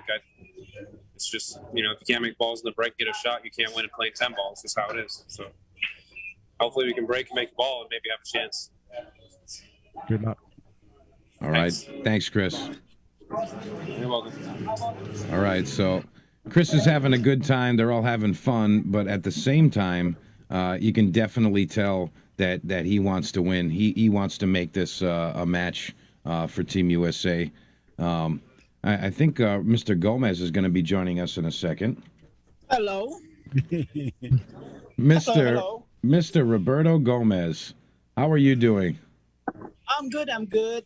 Really good. So how's the format treating you out there? The Scotch doubles versus Scotch triples. What's your take on this whole idea? Again, hello. Can you hear us? Yeah, I can hear you. Okay, yeah. What are you thinking about the format? This is a unique thing, three folks onto two players. How is that treating you out there? Oh, and three to two.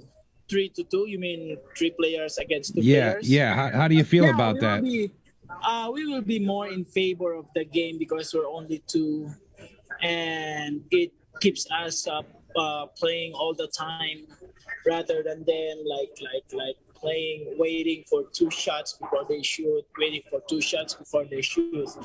It's more hard on their part rather than on our part. Gotcha. So I know Joey Ryan had a question for you. Joey, go ahead. Yeah. Hey, Roberto. It seemed that Danny missed a couple shots early on, which he wouldn't normally miss. What did you say to him? Did you guys have a little conversation? Okay. there? Yeah. I told him lessen the speed. Try to adjust the speed because the table is too bouncy and and throws really fast. So I told him lessen the speed. And second thing maybe struggling. I said just enjoy the game. That's what I said. So it works. Yeah, and you seem to be getting a little more pop on that break today. Just watching you in practice. Yes, because it's because of the cloth. This one, as long as it's kind of a little old table, it can easily pop no matter what. As long as it's a decent tip, it pops easily. Even Chris Robinson, he was like, "Wow, it's easy to break here rather than the other." That's what I said. Yeah, it's easier. Yeah, I think Mark White has a question for you over in the UK. Hey, Mark. Hey. All right. Hey, Roberto. I was just gonna, Hi, Mark. Hey, I was just going to mention the tip actually because you were having some trouble at the last game that you had, and you did get a new tip put on. But you did mention that instead of getting new tips in future, you're just going to get a new BK Rush, and I just wondered if you'd ordered it yet. Yeah, sometimes I'm using his BK Rush because he has the BK Rush, then he has the BK Rush, and it pops easily. It really pops easily. Maybe maybe slip it into your bag when just before you. Yes, that's what I'm planning now. After this, that's what I'm planning. I'm gonna slip it in my bag and run. Oh, that's great. That's great. Well, Roberto, good luck out there, man. We really appreciate it. Thank you, guys. Thank you so much. Thank you. Bye. He's great. Oh man, yeah. He's just a treat to have. And his personality's infectious. You just kind of want to start smiling when he starts talking, and being such a great player, that's just awesome to see. Yeah, and I've really enjoyed this, I kind of treating it like if I were a viewer and getting a chance to talk to these guys in between their matches on the breaks. I think it's just something new for the spectators out there to get to know them a little bit, right? Get to know what Roberto Gomez is all about. Get to know the fire inside of Chris Robinson. He's a little more upset today, it looks like, than he was when he played Danny. It's like, I want to get on the winning track here. He was kind of short with his answers, and you could tell he's pretty intense. He wants to get back in this thing. Yeah, but look, he's straight back out on the table practicing. He's serious. He wants to win this. He is. He is absolutely. So You think it's gonna get to verbal blows at some point, like, oh, shut up, you got lucky on that shot and that kind of thing, and I mean, friendly banter, but you think they're gonna get frustrated to a point where they actually, talk a little smack? I don't think so. I think they will kind of maybe rib each other a little bit. But I think at the end of the day, they all know this is an exhibition. I just think for Chris, he's a competitor. I love seeing that out of Chris, even though typically he's an easy interview. You ask Chris one quick question and he'll turn it into a paragraph worth of answer. He wasn't doing that today. Chris wants to get back to the table, back to business, and try to get the W here. So I just found that kind of interesting. I'll tell you something I find very interesting. I think Skylar and Billy together are going to gang up on Chris because they know, and they're going to have a little bit of fun with him this time. I think you're going to see him having to play a few more left-handed shots or get that extension out a few more times as well tonight. Oh, yeah. Yeah, definitely. Maybe they'll do a little prop bet or something, Mike, where they, each team's like you get, I don't know, a little extra bonus if you bank a ball in or something. I don't know. Maybe we should just offer if Team USA can close the gap if they win the first game back, we'll give them a Molina Mike patch. Maybe that'll give them some momentum, a little motivation. Yeah, they're all three of those guys are friends with Molina, so they probably appreciate that and put it right on their bag. Oh yeah, for sure, absolutely. I could definitely see that happening. Yeah. I see in the chat people are saying Roberto's awesome. He really is. I mean, what a guy. You have him on here, you talk to him, he's just all smiles and having fun. Just a fun guy. Yeah. Brightens my day straight away. He's just fantastic. Great for the sport as well. Yeah, and I want to reach out to the folks in the chat there. They're asking if they're done for the night. No, they're not done. We're going to continue, and we're going to play again. This is a race to 21 overall tonight, and this is just our short break here. And I do want to take this opportunity to mention some of our sponsors. So we're going to head on over there right now. I want to shout out the folks at Piazza's. If you guys missed last weekend's match with Danny Olson and Chris Robinson, this was the venue right here. It's in Aurora, Colorado, 14 diamond pool tables there. The food was amazing there. Joey kind of rubbed it in my face to a small degree, but I don't blame him. It looked amazing. But it's a really unique place, and it's put on. Tony Piazza is one of the owners there, along with Patrick Roy, and he's a pool player, and that definitely shines through in the service there. You can tell people feel like they're treated properly as a player when they go into that room. So if you're in the Aurora, Colorado area, make sure you go check them out. That's Piazza's. Also want to thank this young man right here, Vic Paradise, Vic Pero on Facebook. Where the cash at? He's a relatively new tournament director in the area, but he's doing some great things with live streams, cash tables, tournaments, you name it. He's doing some good stuff, and I appreciate him. I actually got to play in one of his tournaments on my one day off, which was last night. It was fantastic. Had a great time. Vic, thank you very much for all that you're doing. Keep up the good work. Did you snap it off, Mike? Yeah, I did. I did. And I'm surprised. I mean, I don't even know when I get to play pool now. Like, it's just like, ooh, there's a table here, and I don't have to do anything right now, and I'll hurry and go play a bit. But, like, I'm never, like, prepared anymore. So I feel fortunate when I am able to do well. Like, I want to feel comfortable when I first walk in there, but... Hey, how do you not get better watching players like this all the time? Yeah, I got to say that's definitely a thing. That's not a myth about watching good players. And when I am preparing, like if I'm like, hey, I really want to do well in this event that's coming up, one of the things that I'll do is I'll try to find some high level pool on the same equipment. So if it was on a Diamond 7-foot table, I would watch some of the U.S. Open 8-ball or something like that where there's top players on the same equipment. And I feel like that really helps me just seeing the way that they play certain shots. So, I'll get on a shot and I'll say, hey, I want to try to just hold the cue ball here. And I'm like, nope. Shane Van Boning went up and down with this, so that's what I'm going to do, and it works out much better. And it's like, hey, that's why he did it that way, because that's the way you need to play that one. So... that's something I definitely like to use for preparation. But Yep. I mean, watching high level pool, I mean, you just see their approach to it and their shot selection and their thought process, and I mean that's going to make you better for sure. I mentioned a good friend of mine. I miss you, buddy, Tommy D'Alfonso. He's down south right now. But one of the things he told me, for up and coming players, it's not a bad idea to find a professional level player that you kind of, relate to their style at the table and just the way that they go about playing and their stance and things like that. The speed, all of those things, and try to just mimic that player. And, the same as if you were trying to copy somebody's song from the radio and you try to make your voice sound like that, or you try to act out a scene from a movie or whatever it is. Just try to act like that player and make it look like the way that they look, and that actually does help out quite a bit. Are you talking to me? Were you talking to me, Mark? Oh, you're doing your movie act right there. You talking to me? Yeah, I just wanted to say, actually, whenever I've done so much commentating just recently, and it's so hard because I can't actually go out and play anywhere. We're on lockdown here, of course. But whenever I watch great players like this, I just feel the stroke, and I'm actually mimicking the stroke as I'm watching it, and I'm loving it. I even sometimes just take my cue and just get on a normal dining table just to practice my stroke, because I miss it so much, and I always get the feeling of the great stroke after watching players like this. Just love it.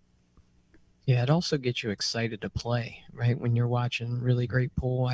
I went out to the BCA tournament 2 years ago, and I watched some of the Predator World 10 ball, and it was great. You could just stroll right over after your match and just watch it for free. I watched Albin Ocean play a match, and just watching what they do and the way they play, it excites you to play pool, seeing it at the highest level. And so taking that, Billy hung a ball there. Oh no. Yeah. They're gonna put Billy in the bathroom. Yeah, I mean, they came out, and Sky, you could tell he took a little extra time on the break and hit a beautiful break shot, and they were just running out, and then Billy hung the ball, and it looks like Chris is hanging on the table right now while Roberto's about to shoot this. Skyler was actually putting Billy off when he was playing that shot. He was sort of telling him where he wanted the cue ball, and I think he just caught his eye, Yeah. Both players now, both teams. All right, actually. I just got a really, really strong vibe here. So we were talking about who we want to see Danny Olson play next. Yeah. Both times that Billy missed a shot there, he was shooting right at Danny sitting in the pocket. Why not Billy Thorpe? Yeah, why not? What a great idea that is. Why not? So maybe Billy knows that and he's stalling.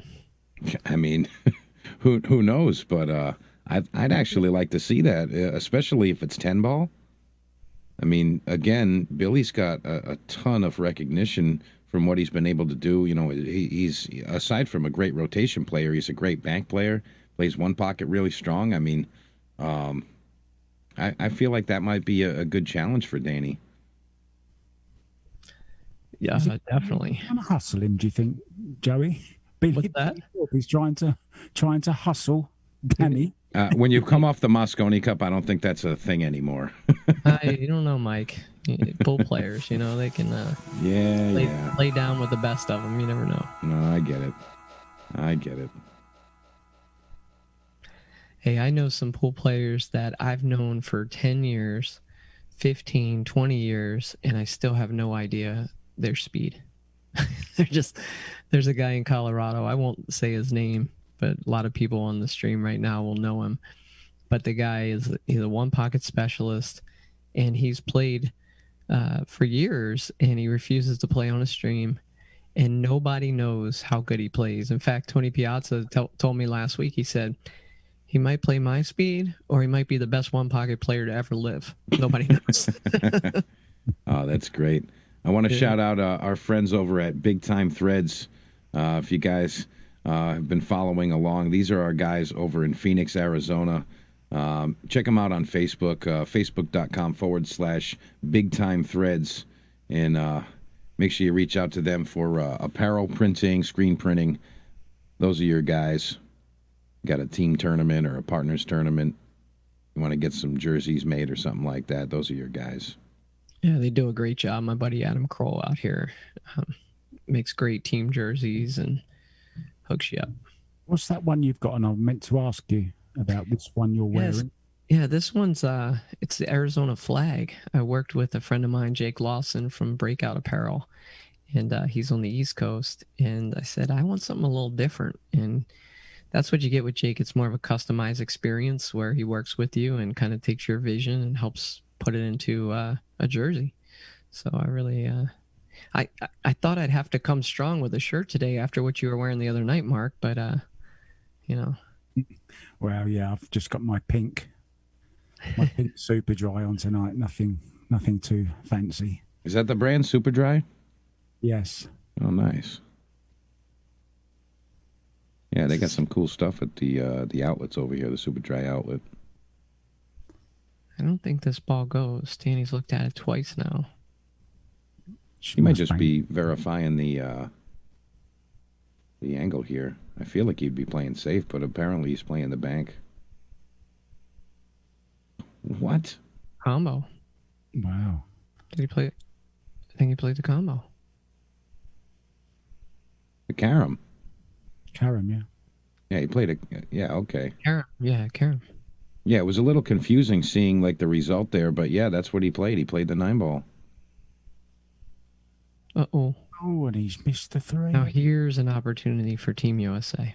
Big opportunity. Haven't seen a lot from him, have we? Hey, Roberto. Billy's like, got on my way. I'm shooting this ball. Roberto's giggling and smiling, and Billy's like, serious. He wants to shoot this. He's like, stop that laughing. I mean, it's 12-5 right now.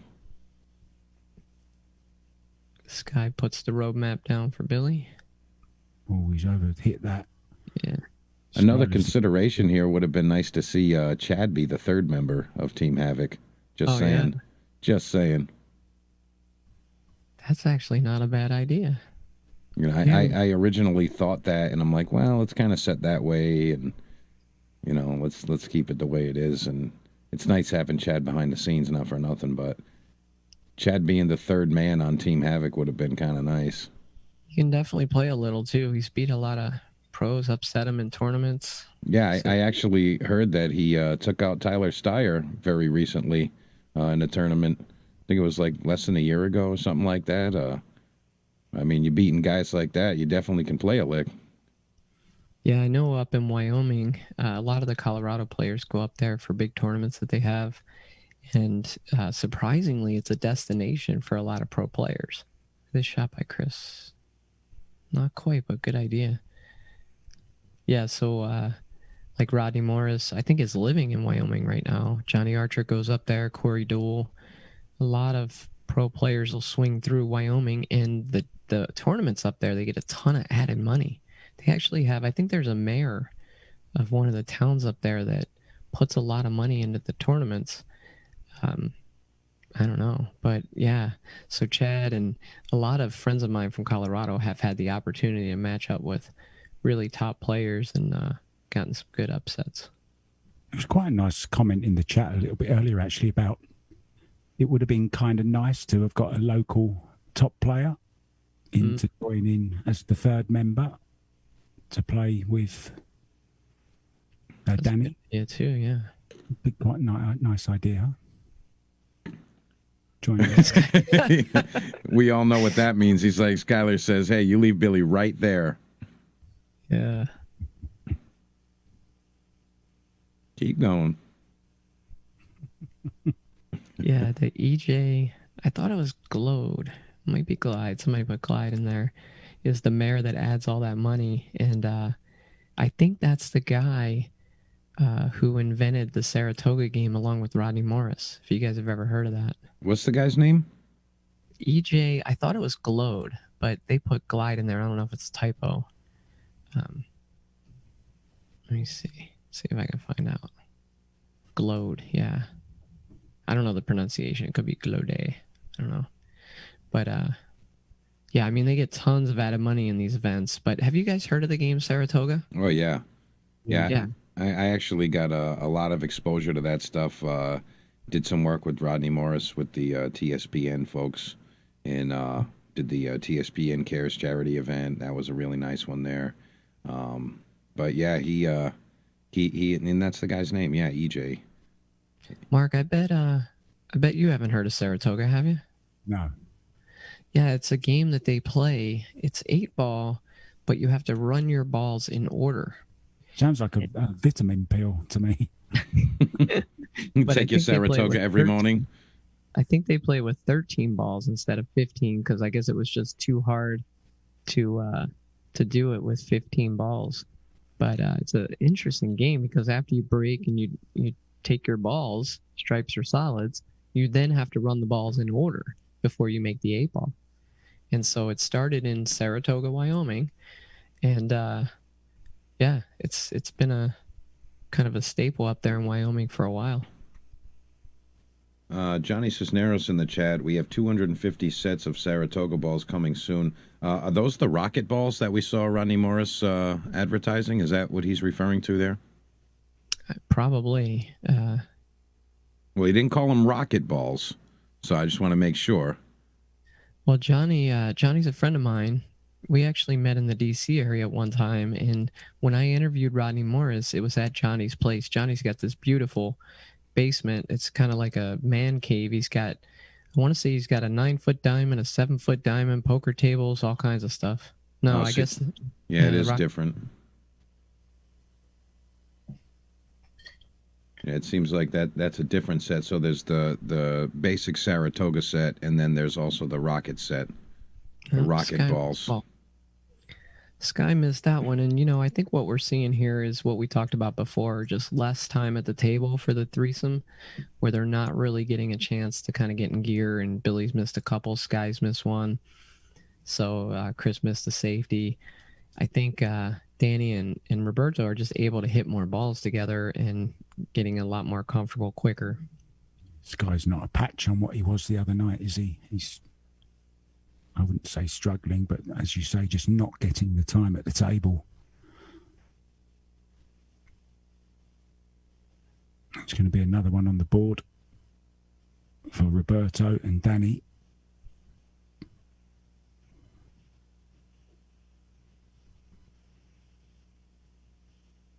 Yep. Wow. 13-6. This looks like day one of either matchup. No. That we just had there. Somebody was clobbering the other guy. Yeah, and it's quite interesting, isn't it? One of them was the Danny Olson, of course, was the one giving it to Chris in the first one, and Skylar was the one giving it to Roberto in the second matchup.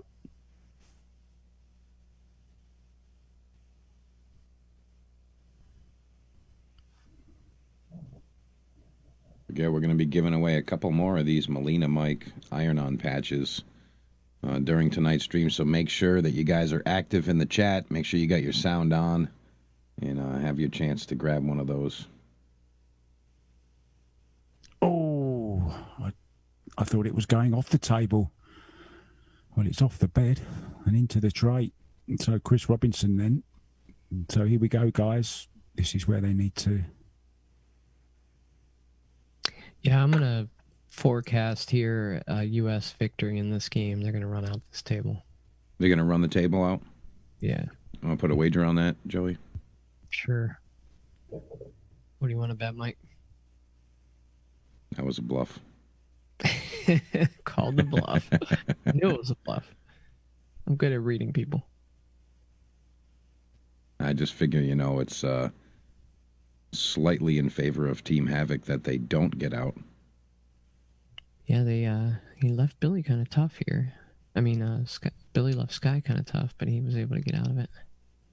He got perfect, actually. Sounds like a country singer, Billy Sky Robinson. Yeah. Can't wait for the new record. I can't wait for your new record. Yeah, you got Billy and Sky who kind of have the country boy thing going on, and you got Chris who's from California, maybe more kind of the beach surfer side of it. Let's go surfing now. Everybody's learning how. Come on a safari with me. Oh, he's got him jacked up. Yeah, Billy's a little out of sync in this match. You can tell.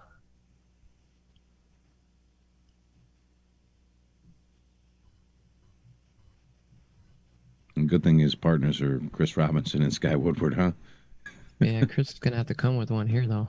It's almost like they're trying to make it as awkward for each other. Do they know the rules of Scotch triples?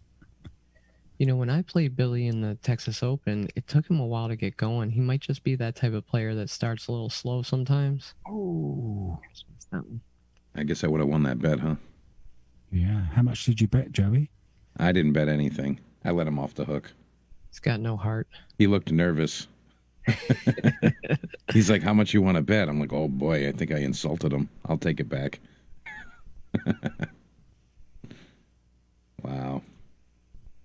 And they're making them pot this as well. Yeah, you got to shoot that. It's no hanger, Mark. Can miss his shot. It is for Danny. Oh. Now, how do we play that out? Was that the curse, or was that you just like hexing him so you could say Team USA won? He played. I lost my bet. I said they'd run out, but now Billy's got to come with a really good shot here. I'd like to see him make this. Yeah, what I was saying before is when I played him in the Texas Open, he started slow, and I think I was winning 4-3, and then I ended up losing, I don't know, 9-4 or something. He just caught fire and caught a gear, and this is not the format to catch a gear. Yeah, I've seen that happen a lot of times where, you have the front runners, as we call them, where, they'll come out in a match strong, but they just can't close.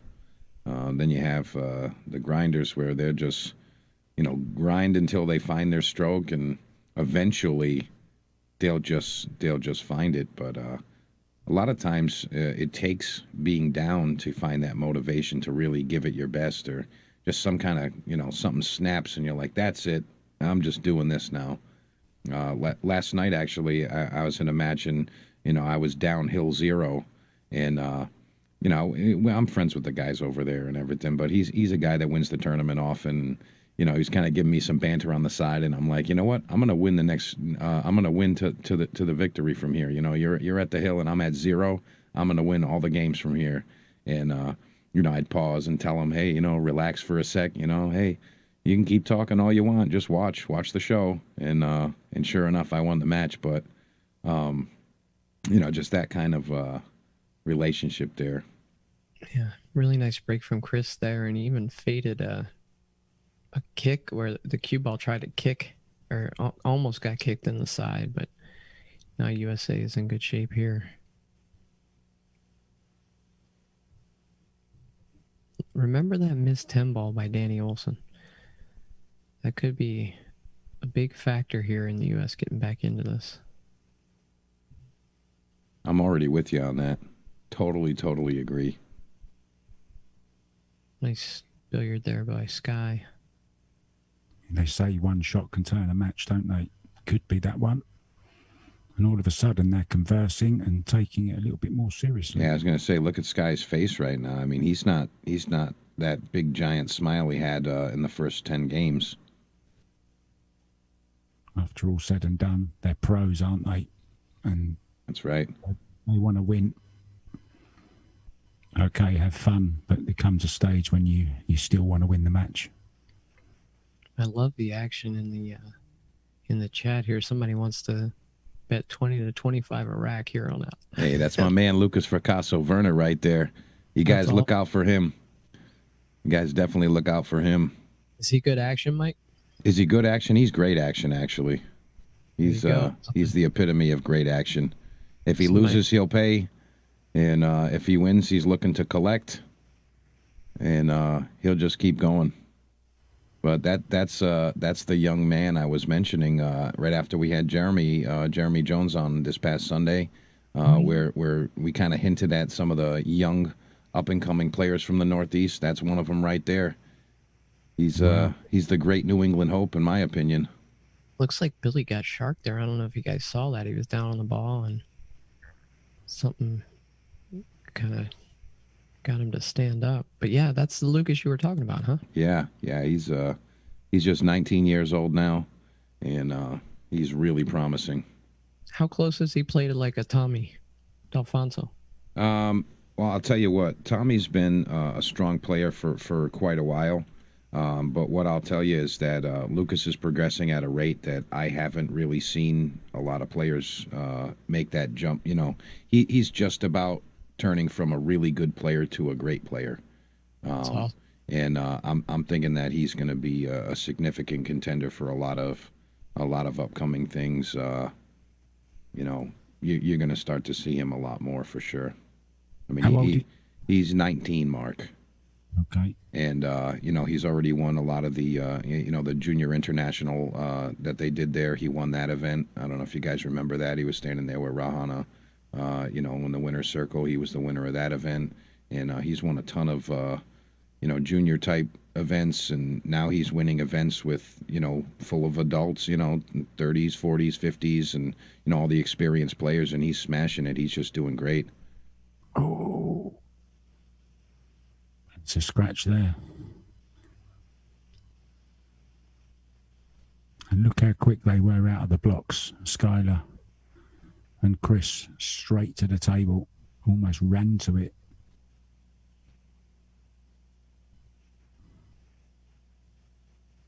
He's overhit this.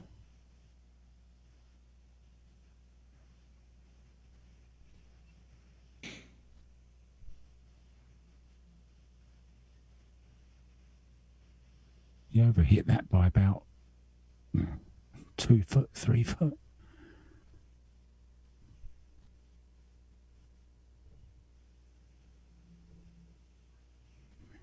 On the side. Playing safe.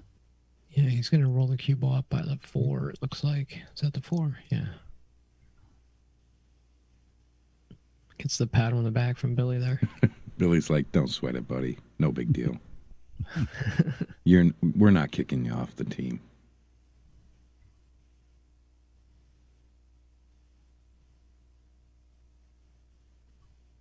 How could he? I mean, he played the best out of USA pretty much at the Moscone. Yeah, Danny just gone off the boil slightly. I think we'll see this. There's a great movie director, Danny Boyle. Remember him? I'm not a movie buff.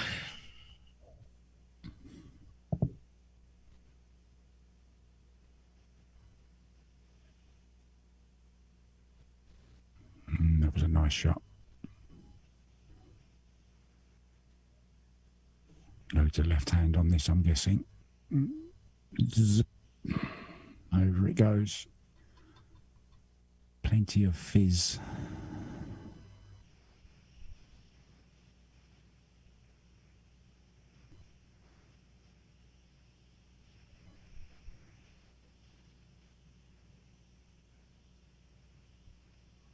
I think he wants him to draw back for the 5, doesn't he? But I think he's worried about catching the 6. I think if he hits it with a smooth stroke, he'll be all right.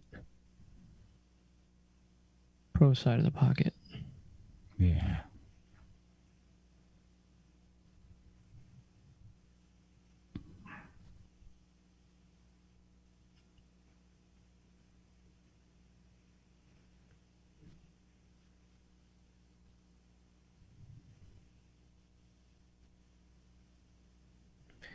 Oh, it looks a little tight down there. Not sure if the 6 passes. It looks like it may, but then what about the 7? Does that pass the 8? Gonna have to execute here. I was going to say, does it go off the back of the 7 or the 8?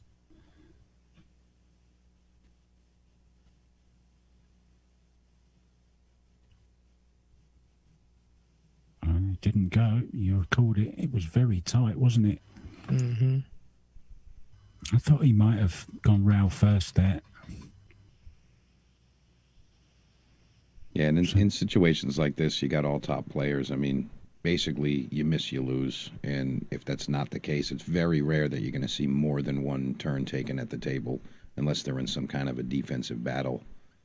You know what I mean? If you leave an open shot, the team's just going to win. Yeah, and if we were playing winter break here, it could be a lot worse. You might be over or close to it.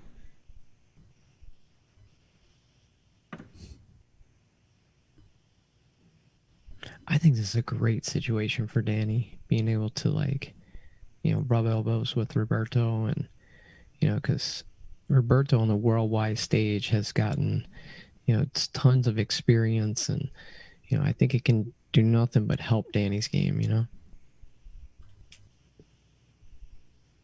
Yeah, I think that's going to be great. We actually asked him about that. I believe it was on the original match with him and Chris Robinson. You know, what he's looking to get. I think you asked him, Joey, what he's looking to get out of being close with Roberto, and, you know, what he's looking to take from his game. And, you know, I'm pretty sure he just kind of said, like, all around everything. You know, he's a great player. He's going to have certain advice and, you know, just get some of that knowledge. Yeah. Well, you know, Danny's a man of few words, but I think that's what he said. Yeah, he said that in about 4 words. He plays good. I practice with him. No. I just think being in that company, you know, rubbing shoulders with them, being at the same table, it rubs off, you know. Here's a big dry break for the U.S. too. Yeah, Mark, I definitely agree with that. Just being around that is good. And I try to influence a lot of the amateur players around. Like, they're like, hey, you know, I want to get better. I'm like, well, step one is be around good players. You know, you want to surround yourself with experts if you want to get good at something. And, you know, it's one thing if you want to learn from the captain of your pool team or something. They might be like a 5 or a 6 or something, or whatever it is. They might be a strong B player, whatever it is. But you want to talk to people that are experts and just be around them and get that top quality information. Same like if you went to school, you know, your college professor, if they're not very smart, you're probably not going to learn much. Or if they're not very accredited, so to speak, you know, you're not going to get that top quality knowledge. So you want to have the ability to just be around some good players and people with experience, and you're going to see things change for your game just being around it. Kind of just absorb it like osmosis, you know. It just kind of becomes that. Almost subconsciously sometimes, you know, you don't even realize that you're learning something, but then all of a sudden something starts to click, and you realize that all this time you've been spending around players, it literally has rubbed off on you. Yeah, you know, it's interesting you bring that up, Mike, because out here in Arizona, I caught a lot of heat when I first moved here for the lack of open tournaments that they had, you know, and what I was telling people is, well, you gotta step up against better players to become a better player. Right. And but here there's a different school of thought, which is, it doesn't do me any good to play Mitch Ellerman and lose 7-2. That's not helping my confidence. It's not helping me be a better player. And so that was the argument that I got beaten down with for a long time out here. But I think there is a place in the world for handicap tournaments, and there is a place to play against people of your own skill level. But I 100% agree with you that you need to have the opportunity to play against better players, see what they do, learn from what they do, and apply that to your game. You know, I want to speak on what you said about some of the folks saying, hey, you know, losing to Mitch Ellerman, you know, 7-0 or whatever, isn't doing much for my game. Well, one thing I do want to say to those players out there, if they do feel that way, you're losing wrong. You're not watching. You're not paying attention. You know, I hate it when I see a player play a good player in a tournament and you know it's a mismatch, and they're frustrated that they're losing, and they don't even watch when the player's shooting. Like, this is your opportunity, man. This is your chance to see the good stuff right there firsthand. You're a part of it, and you're not even going to respect the player to watch. You want to look at your cell phone or something? That's no good. You're not going to learn anything that way. This is your lesson. You paid $20 to get in the tournament, and you just played against one of the best players around. So you learn. Yeah, you don't pay for college, and then you go to the classroom and sit on your phone and not pay attention. Like, they're not going to yell at you because, you know, you paid for it, but you're not going to learn anything either. I mean, that's your chance. That's your opportunity right there. Yeah, I will say too, though, that there's been a number of times where there's a responsibility, I think, on the professional player too, to understand what that means to be competing against somebody they're heavily favored against, and take a moment or two after the match and show them a shot or two, or give them some advice if they're open to receiving it. Because it's the worst feeling ever when you step up against somebody that you're a huge underdog against, and you play a great set, and then they kind of make a comment like, you got lucky there. Or I remember the first time I beat one. I'm not going to say any names, but I beat a really good player. It was the first time I ever beat that really good player, and the whole time he's telling me how I got lucky to win, and I'm like, man, just think about what it means for me to beat you, and let me have my glory for a minute. So I think I agree with you, but I also think that, lots of body movement there all over the show. Almost jumped all himself. Yeah, but if you beat a Sky Woodward, of course Sky doesn't want to lose in a big match or a big tournament, and I don't think Sky would be this way, but it would be cool if he like, hey, congratulations, man, you played well. Good job. Right. That's it. Take it like a man and move forward. That's it.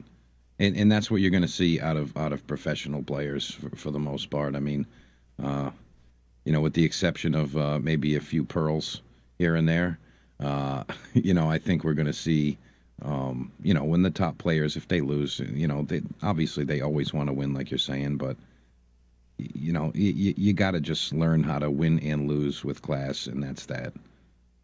Yeah.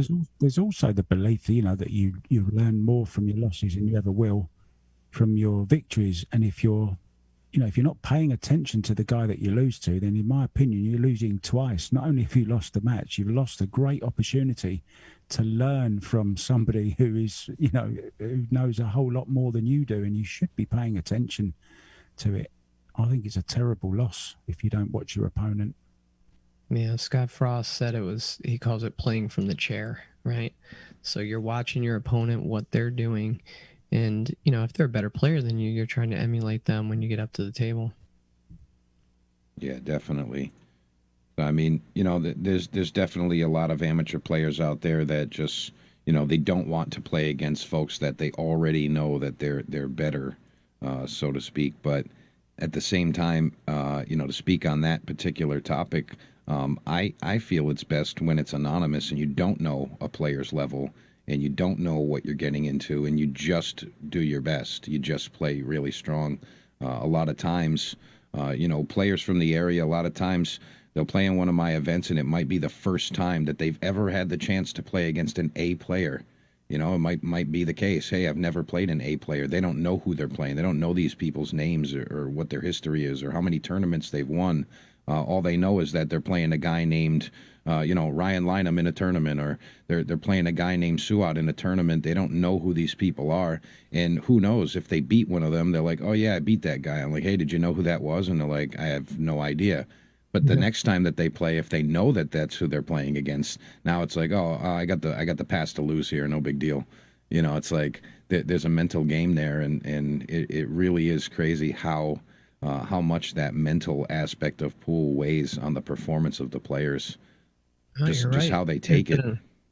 There's been a number of times where I'm playing against somebody, and I know that they're not supposed to beat me, and it's almost like they're beating me, and I want to tap them on the shoulder and say, excuse me, you're not supposed to beat me, don't you know?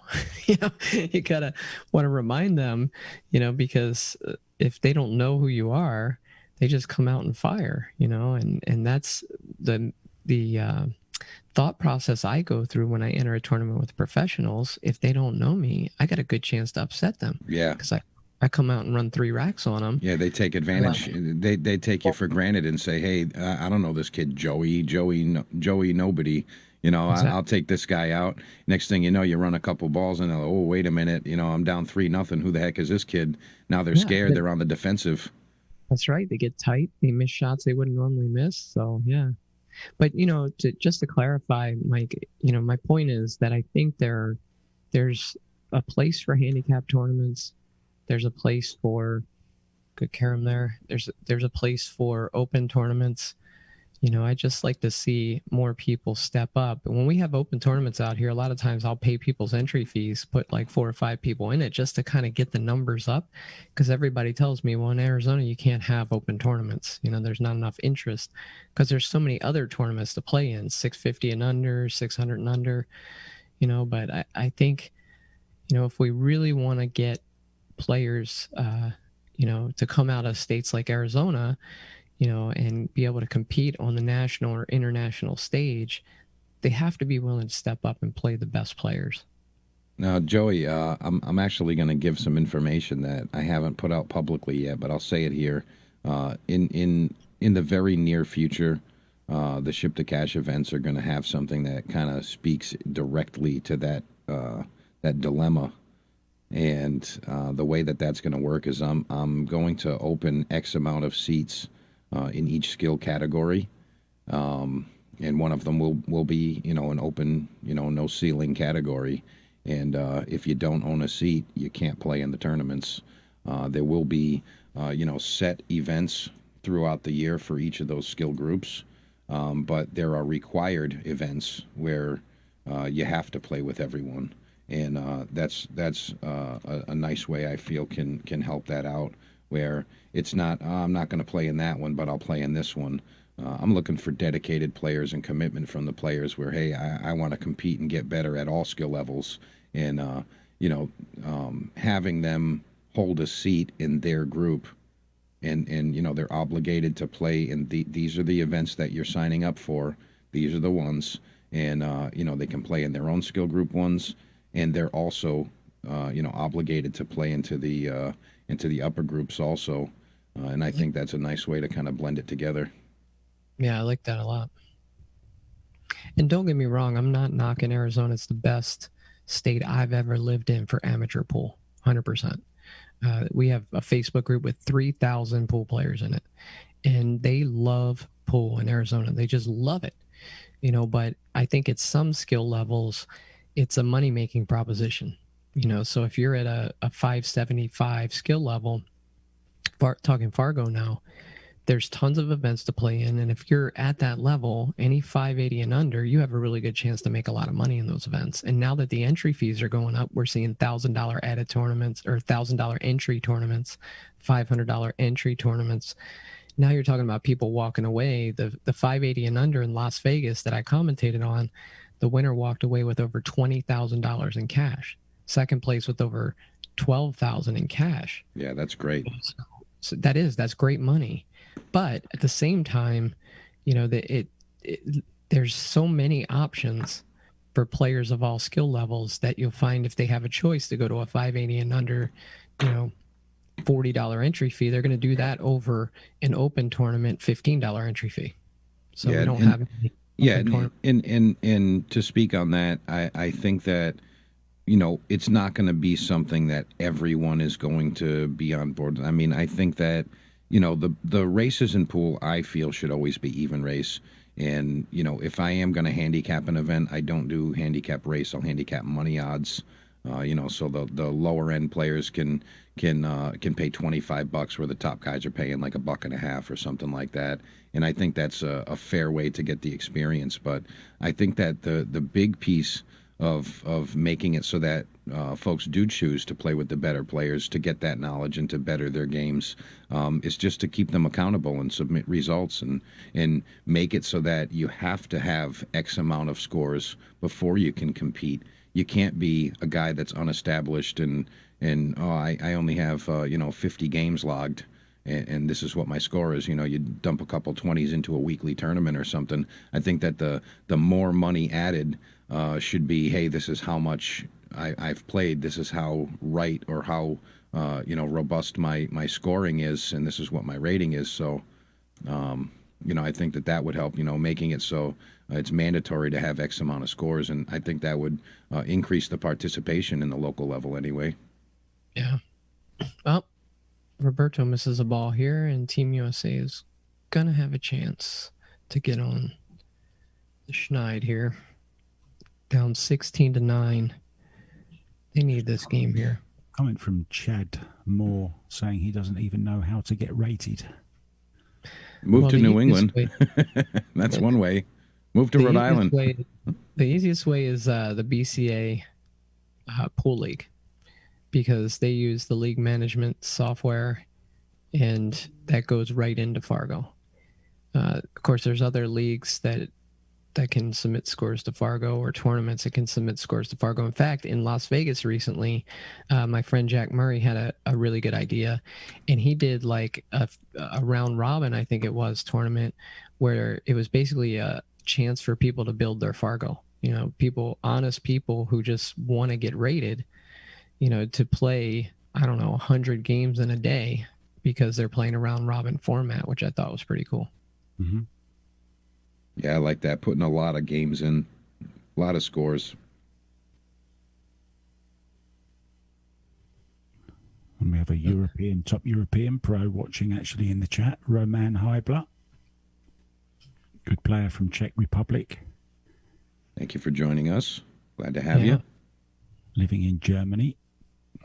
What's up, Rich Farrell? I see you out there, brother. Rich Farrell is the quote-unquote king of the 550 max events locally. He's gradually getting closer to the peak there where he would be ineligible, but he's been doing a great job. Keep up the good work, Rich. What's up, Josh Winshow? I see you. Is it going to become the 575 event soon? It will not become that. It will not become that. No, it is the 550 max. He's been doing great. He doesn't win it every time, but he's like, 7 out of 10 when there's a 550 max. He's getting pretty good, and his rating's showing that, which is awesome. I think he's probably in like the 540 something range at this point, but he's had a lot of scores in there too. So, but we have a tight group when we do those. There's a lot of players in that top like 10 or 15 point range where any one of them could be there. But Rich has been doing pretty consistent. Keep up the good work. Yeah, U.S. gets to double digits here, which that was a score they wanted to get to quickly and try to get back into this. I did find out that Roberto uses an Eddie Cohen cue. Somebody was asking about that in the stream, so we were able to gather that information for you. We're not just talking heads here, man. We get you guys the information.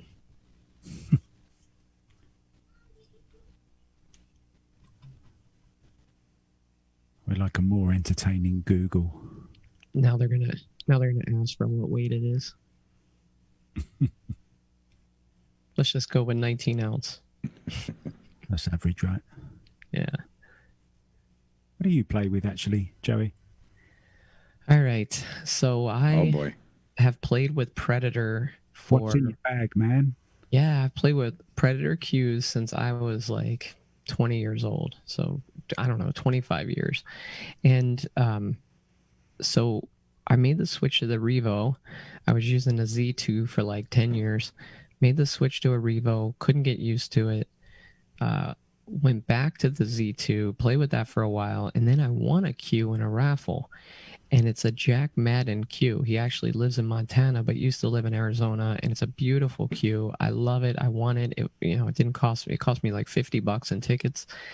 And when I got it, it came with what he calls a low deflection shaft, but it was maple, and I just couldn't get used to it. I'd hit a ball with inside English, and it's not the same as a true like low deflection shaft.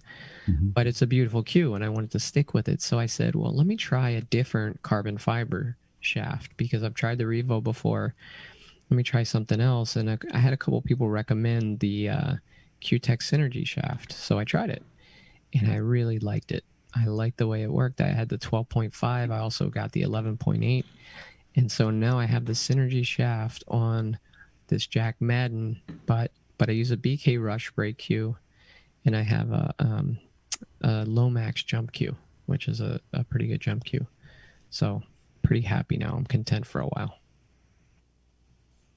There you go, inside the bag of Joey Ryan. Make sure you guys head on over to Pool Player Podcast and check out all of those great videos on YouTube. Make sure you subscribe. Just don't watch the Carl Boys episode, whatever you boy. do.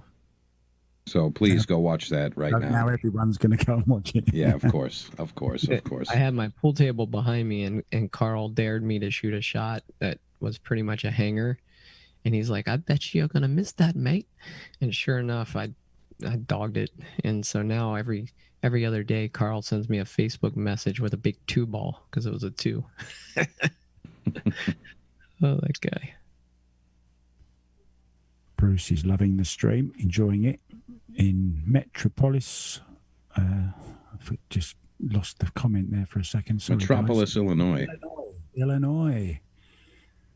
Hi to you.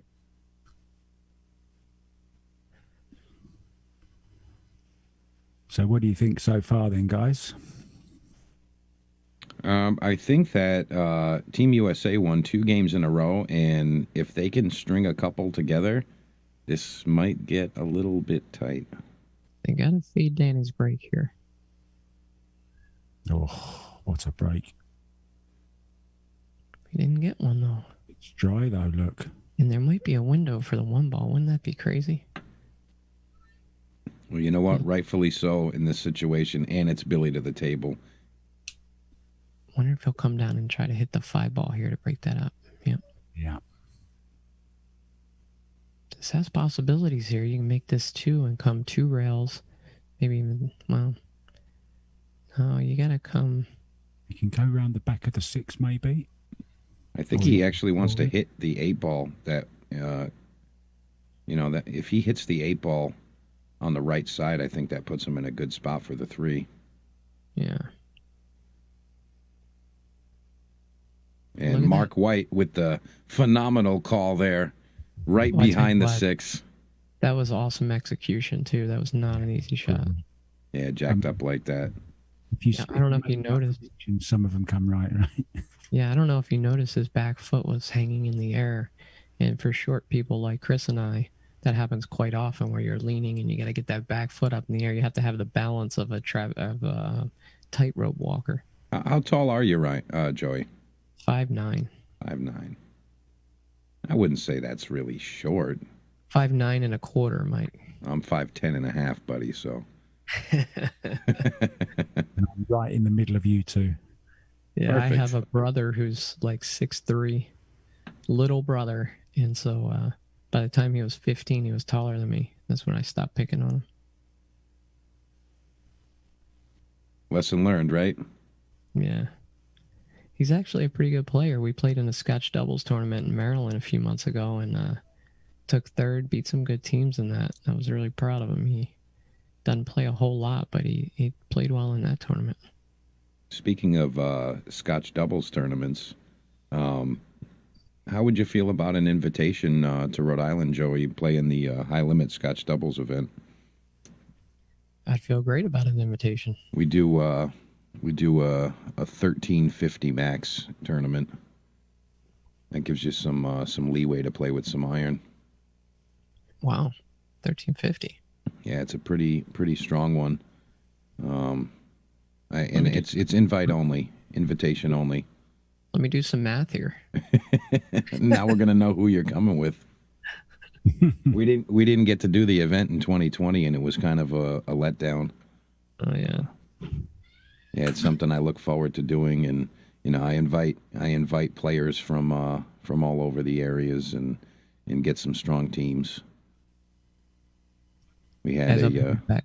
Mike, I'll be right back. No problem. Yeah, we do the High Limit Partners event, Mark, over at Snookers in Providence, Rhode Island, and get some really nice matchups and nice teams, and you see people in the same room that you don't normally see together, and that's the key there. Yeah, all coming together. Yes, sir. Like ones, yeah. Can't beat it. I think that's one of the big things about pool, isn't it? It's the community feel of it. And once again, here you see Mike. Havoc. I'm going to steal it. You can just stun past the 10 here.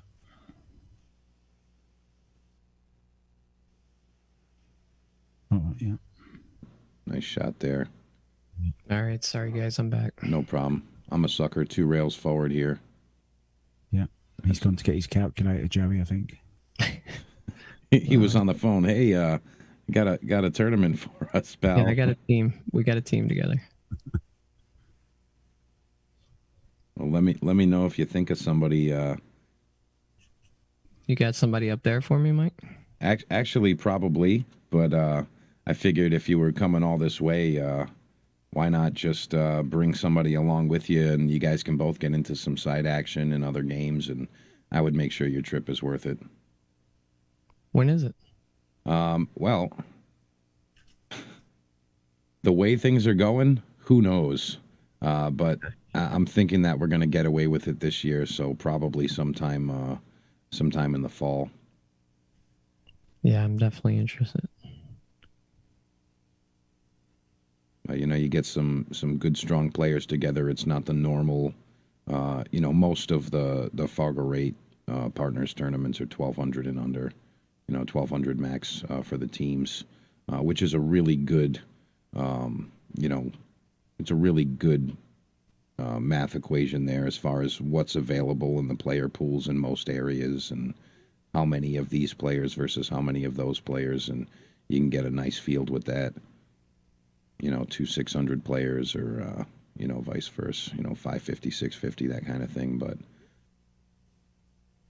bumping it up that high, you get to see some iron in the room playing Scotch doubles, and it's really nice. Yeah, definitely.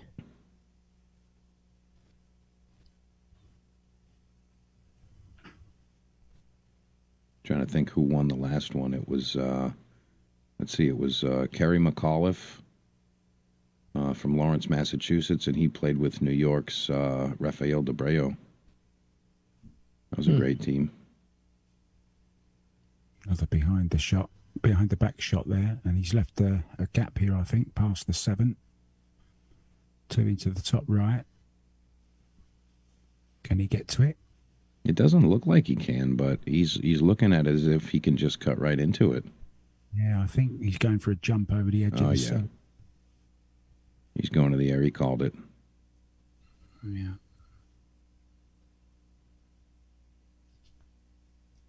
Pretty important shot here.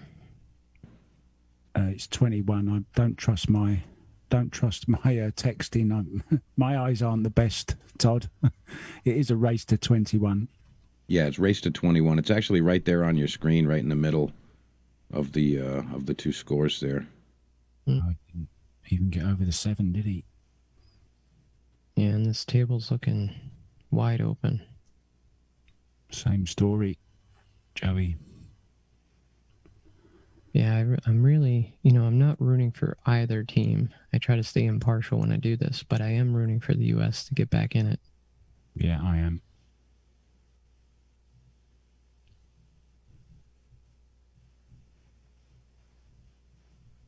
No problem, Todd.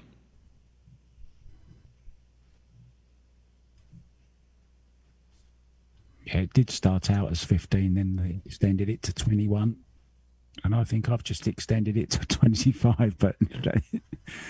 Did we tell the players yet, Mark? No. We'll let them reach 20 before we tell them. I want to say thank you so much to Deborah Woodward for your donation. Thank you so much. And correct me if I'm wrong, but I think that's Mom. I believe it is. It is. Thank you very much, Mom. Lovely woman. Have her as a friend on Facebook, and she's always great mum, always supports her son so much, and why wouldn't you, of course? But she's a lovely lady. She should certainly be proud. Wow, as soon as I said that, got 2 more right away. Eddie Brock, thank you so much for your donation, and also Amy Dayhoff, thank you for your donation. Really appreciate that. Again, guys, if you're not sure where the donations go, they go into the production. They make it better. That's where it goes. I had someone message me to ask about the case. You asked what was in the case. So I have a 3x6 JB case, rugged case. Has it got the backpack straps? It does. All right, just making sure. It's got the little towel holder too. Does it have a microwave oven? I think that's next for those long tournament days. Yeah. I stuffed some stuff in there though, some food and munchies. Oh yeah, I'm a fan of for tournaments. You know, like something quick to eat between matches. Cliff Bars. You know, it's funny you mentioned that, Mike, because I think that's a big issue when it comes to pool tournaments is getting good, nutritious food and the right amount of it. You know, you don't want to have a big, heavy meal, and at the same time, you don't want to go hungry. So you got to find that right balance. Oh, absolutely. I think it's often overlooked by players. Definitely the case for sure. You want know, to thank some of our sponsors quick, guys. JT's Pool Cue Repair, Jack Taransky. Make sure you guys check him out on Facebook. You can reach out to him and grab one of those Roy's Basement cue holders. That's the only place that you can get them. So make sure you reach out to Jack Taransky. And if you are in the New Hampshire area, that's your guy for tips, ferrules, rewraps, shaft work, whatever you need. Reach out to Jack Taransky. Thank you, Jack. I was just going to say, I always carry a banana in mine. Too many carbs. Says the guy that was stuffing his face with the food at Piazza's. You broke your diet for that place, huh? Mike, I had a detox. My wife had me on a keto diet, and now she's on a carnivore diet. I think they call that a retox, Joey. Yeah, maybe.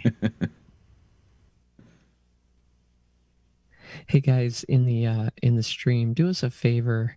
You'll notice that certain people, like Tara, has Sharer above her name. By the way, that's Chris's mom. Hi, Tara.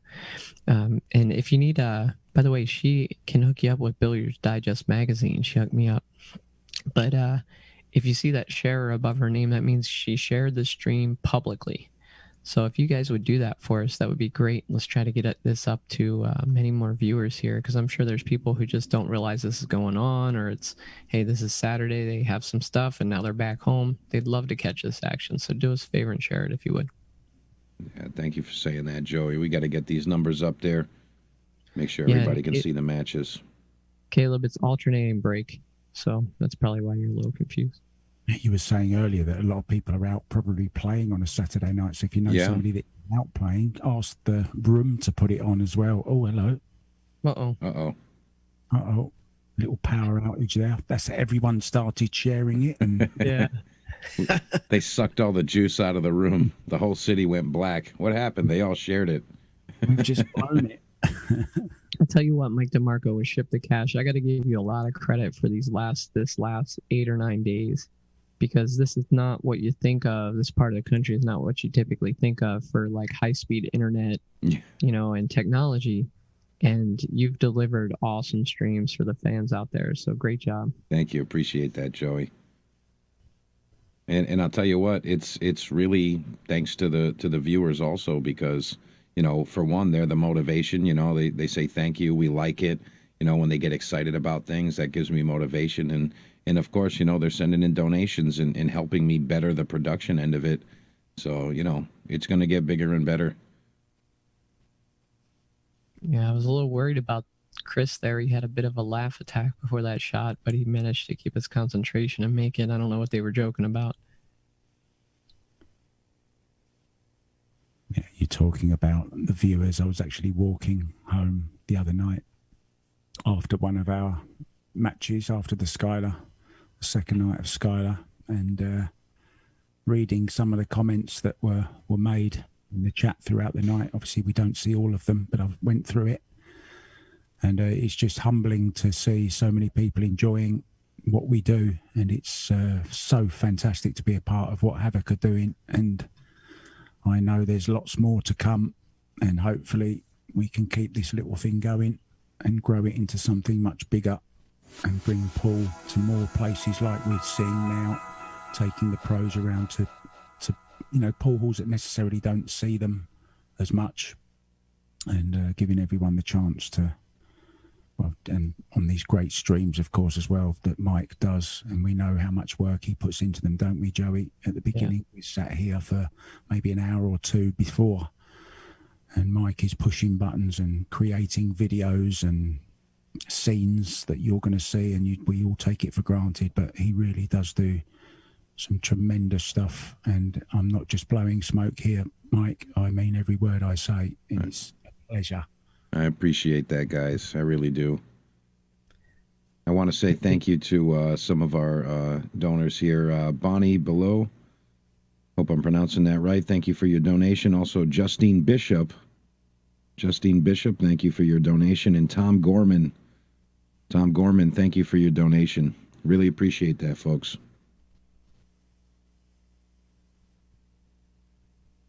Justine's a friend of mine out here in Arizona, and her and her husband Evan's super player. They made the trip up to Colorado. They're good friends with Chris Robinson. Watched all the action up in Colorado, and Tony Piazza ends up having a Scotch doubles tournament while they're there. And of course, they get in and snap it off. Fantastic. Just when Team USA sort of gets a little momentum, then Billy breaks dry and leaves the open one ball. So they just need Havoc to make a mistake here, I think. Well, ask and you shall receive, huh? Right on cue. See, I know Mike DeMarco does not believe in the commentator curse, but it is alive and well. You really think Danny knew what you said right there? He missed the shot. Come on. I mean, I'll tell you what, the percentages of a player shooting a shot while the commentator is saying this is what he's about to do, the percentages there are pretty high. And when they miss, oh no, it's a curse. I mean, that's why I say I don't believe in the curse. I mean, we're probably going to be talking about the shot, a good chance of that, and then they miss. Somebody's going to miss eventually. Just like that. He's a long way off, wasn't he, with that one? Yeah. Had a bit of a swing at it.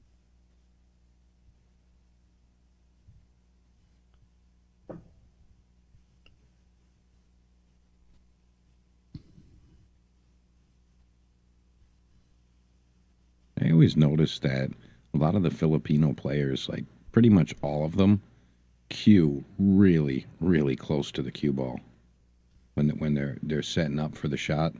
I mean, I don't know any American players that cue even remotely the same close. I mean, it's a huge difference. You guys have any input on that, or any knowledge, or ever hear anything about that? I know two players, Mike, that they cue so close to the cue ball, and I've gambled with both of them, and they've both beaten me, and I'm just waiting one time to call them on like a tip foul, because I know they're going to hit it, right? And they never do. It's the most ridiculous thing. One is Nick DeLeon, who was in the chat earlier, and the other is Tony Piazza. And Tony actually told me this week that he does have quite a few tip fouls. He just never does it against me. But wow. Yeah, it's remarkable how close, that you can cue to that ball, the Filipino players and those two guys I mentioned, without touching the cue ball so many times. I mean, it just shows how much practice they've had at, that pre-shot routine.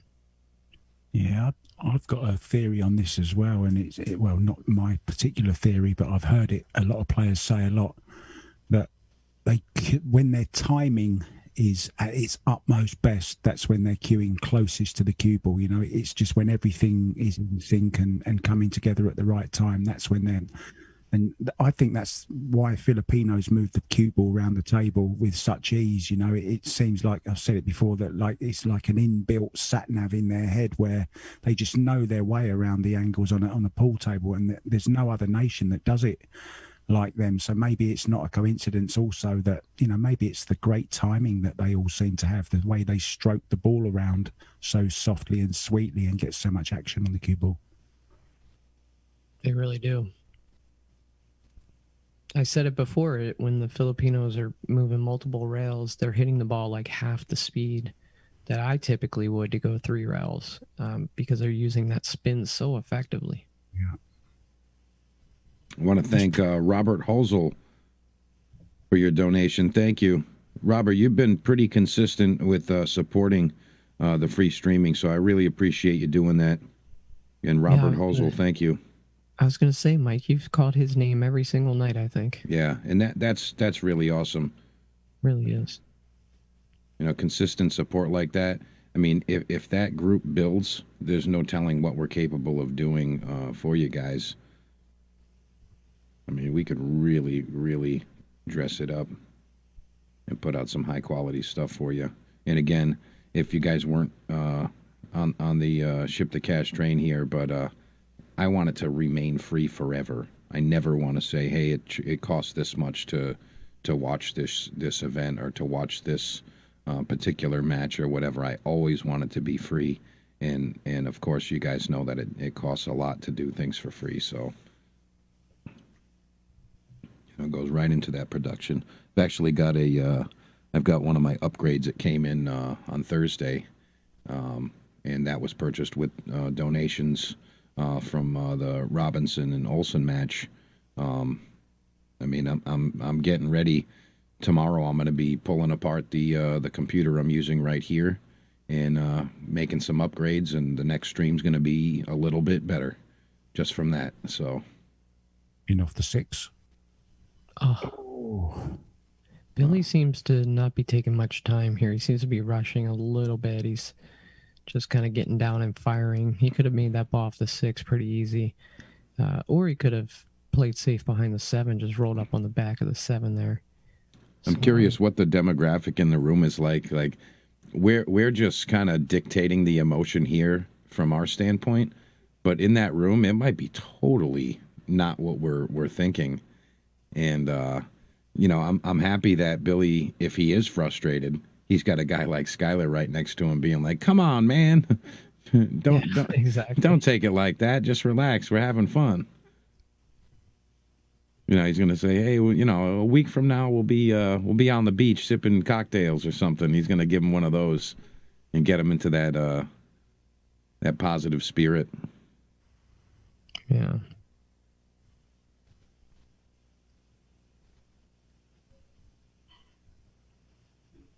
Oh. A couple of people just saying actually they would like to hear a little bit of sound, maybe. I'm not sure that's possible.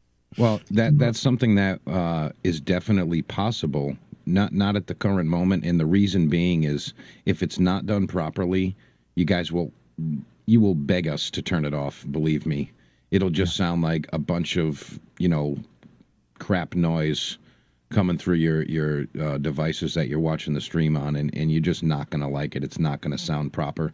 But there is some steps that I'm taking to do some kind of just some testing on the proper calibration of player microphones and things like that. And I'm pretty confident that I can make that happen, but not right this second, not right now. What a shot Chris Robinson just hit on that ball. Unbelievable jump, wasn't it, Joey? That's really highlight reel material. All day that's going on the highlight reel. Yeah, that was really nice. And, to your point, Mike, I have a friend of mine who said for a long time that having players mic'd up would be great. And so him and I recorded a match where we were mic'd up, but when I listened to it, I was like, I sounded stupid. So I didn't do anything with it. Yeah, let's not do that. Yeah. Yeah, but this is the perfect type of match. The next time they do something like this, we should do that. We should mic them up because it's the exhibition match is 3 versus 2. I'm sure there's a lot of good banter in there, and it would be kind of fun to hear what they're saying. And it really wouldn't take a whole lot with little wireless lavalier mics or something, But the processing of the audio again and those types of things are going to make it where it's either going to sound like a bunch of people yelling or it's going to sound like something professional and done the right way, and it's nice to listen to.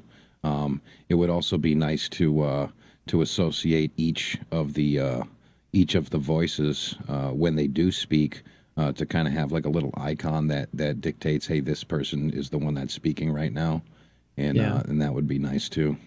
Well, maybe the next match when I'm on site, we'll try to figure something out for that, test it out.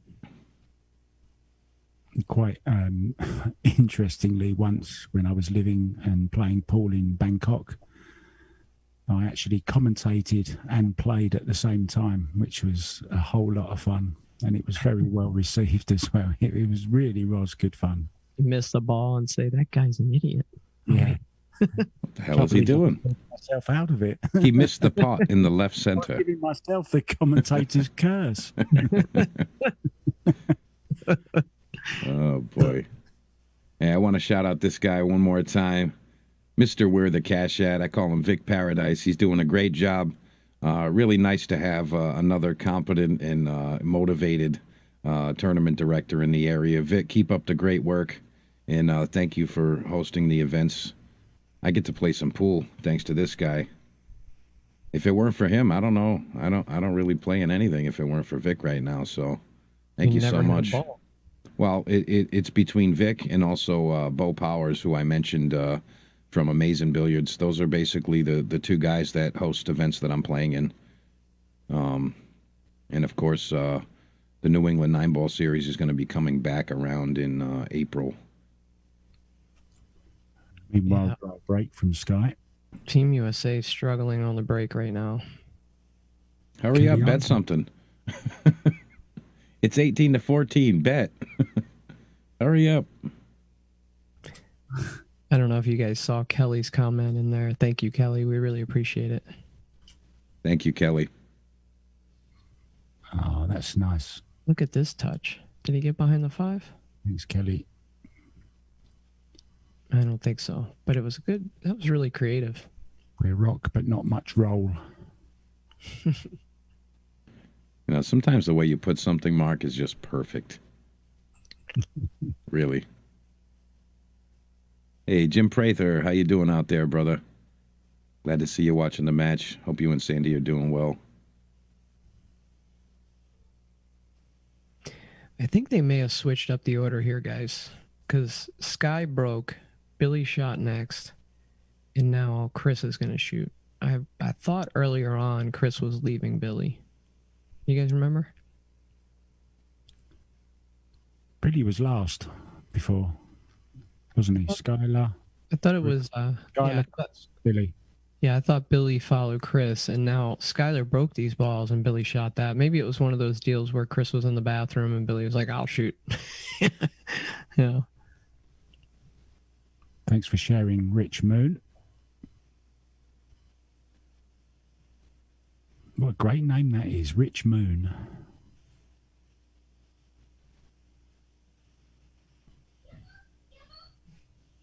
I think someone's in the bathroom now, Joey.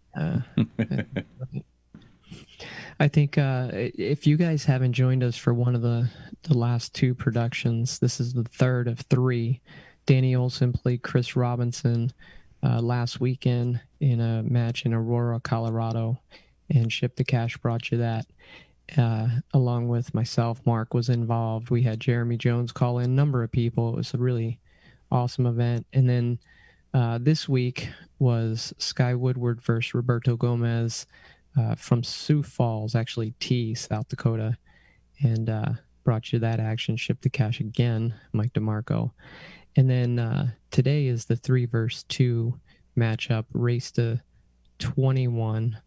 And, we're just glad to bring this action to you guys. I hope you're enjoying it. I know we are. We're having a blast with it. And shout out to Havoc Productions for putting this on for everybody. Yeah, Chad Shoulders is the brainchild behind Havoc Productions, and he's really just the best way I can say it. He's been making great decisions, and he's executing right now.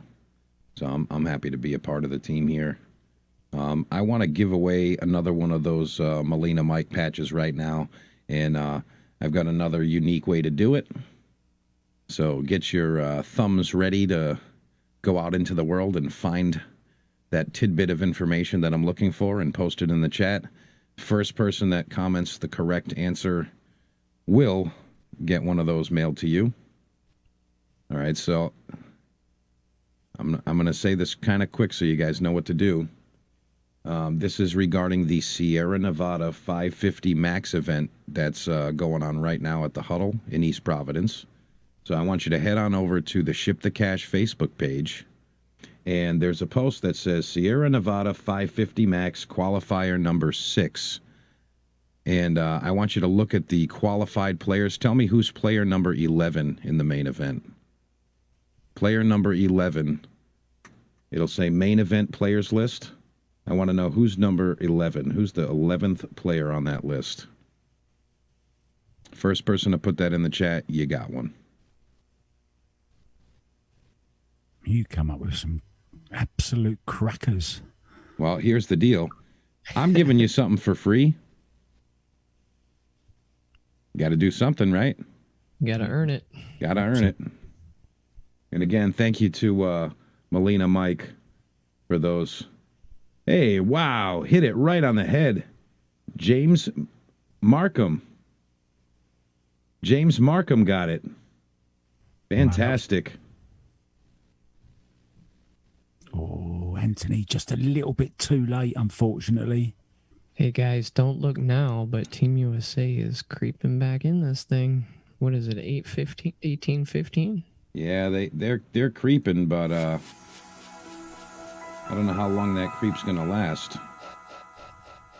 Well, Roberto's going to be breaking here, and as we saw earlier this week, Roberto was struggling a little bit on his break. So if they can get some kind of dry break here, they got a good chance to run out and then break and run out to get to 18-16. They're going to need a couple fortunate rolls to go their way here. We got Austin Powers in the chat. Mr. Mike Myers. Good evening, Mike. I wonder how many times he's heard that.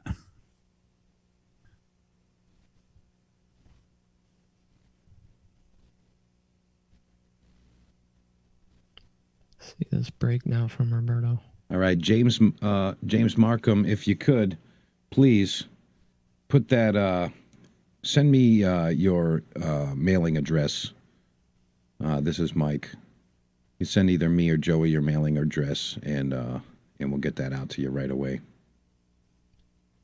So Roberto got a ball to leak into that right side pocket, and now they look like they're they were looking like they were in pretty good shape, but Danny overran that 2-ball. So now Roberto's got to make a little bit of a tricky cut shot down the rail. Yeah, that was almost dry again, wasn't it? It got rescued. The lucky one in the side on the break. He's missed that. No, he hasn't. It did look like he was going to miss that mark. He used all of the pocket there. Yeah, played it off 4 rails, as we say.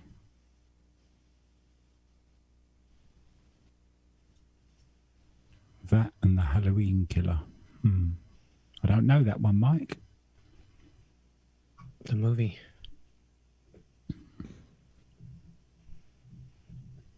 Kelly Isaac, thank you very much for your donation. Really appreciate that.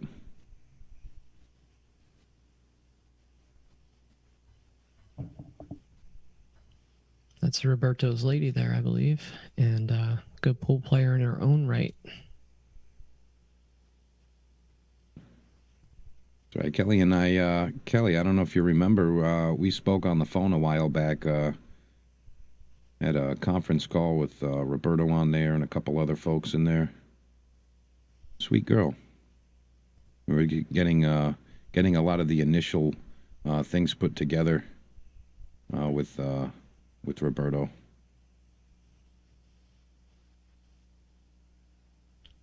I don't see any problems here. Yeah, just looking at the backhand there of Danny Olson. What a lovely loose grip he has when his backswing, whole hand opens up. Beautiful. Real textbook. Chris Orr, thank you for your donation.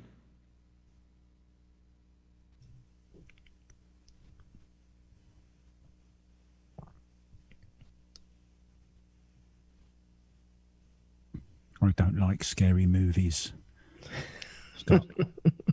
I wish I had that sound right now from Scream. Do you like scary movies? You guys remember that? Oh, boy. Well, that was a big game right there. Yeah. Good break and run. Yeah, now they're within 2. I don't see Team USA coming out of this one. The alternate break makes it really tough from here. Yeah.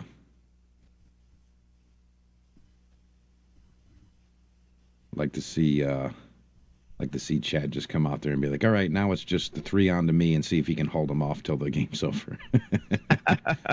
All right, beat on me. Want to shout out the folks over at Piazza's in Aurora, Colorado. Check out their website. It's piazzasportsbar.com. And you can check them out on Facebook with the same name. They're in Aurora, Colorado. That's where we did the Chris Robinson, Danny Olson match. And again, folks, there's pool players behind the scenes here. They know how to treat you. They're gonna take care of you if you go check them out. Again, that's Piazza's. Thank you, guys. Yeah, one thing about Tony, he's a great player, and I was watching him, and he has league night, and these younger players that are just getting started who, really only, they play at a really low level right now, but they're like, hey, Tony, come over here and play a couple games, and he'll go over and play with them. It's what you want out of a room owner, just interacting with all the people in there. And like you said, Mike, he's a pool player. So yeah, and he's not just like a beginner and he plays pool. I mean, he's a good pool player. Yes, and above all else, he knows what pool players want. And it's always a tough balance when you own a room, because you have to balance making money and pleasing pool players, right? And the whole adage that pool players come in and they buy, drink water all night or drink soda. But there is a way to do it right, and Tony's doing it right, so I'm really happy for him. Yeah, that's definitely on my bucket list. Look at this. See Chris Robinson there. Chris jumps up. He's like, ha ha, you're hooked. Yeah, Danny overcooked that one a little bit, and Chris was like begging for the snooker, and he got it.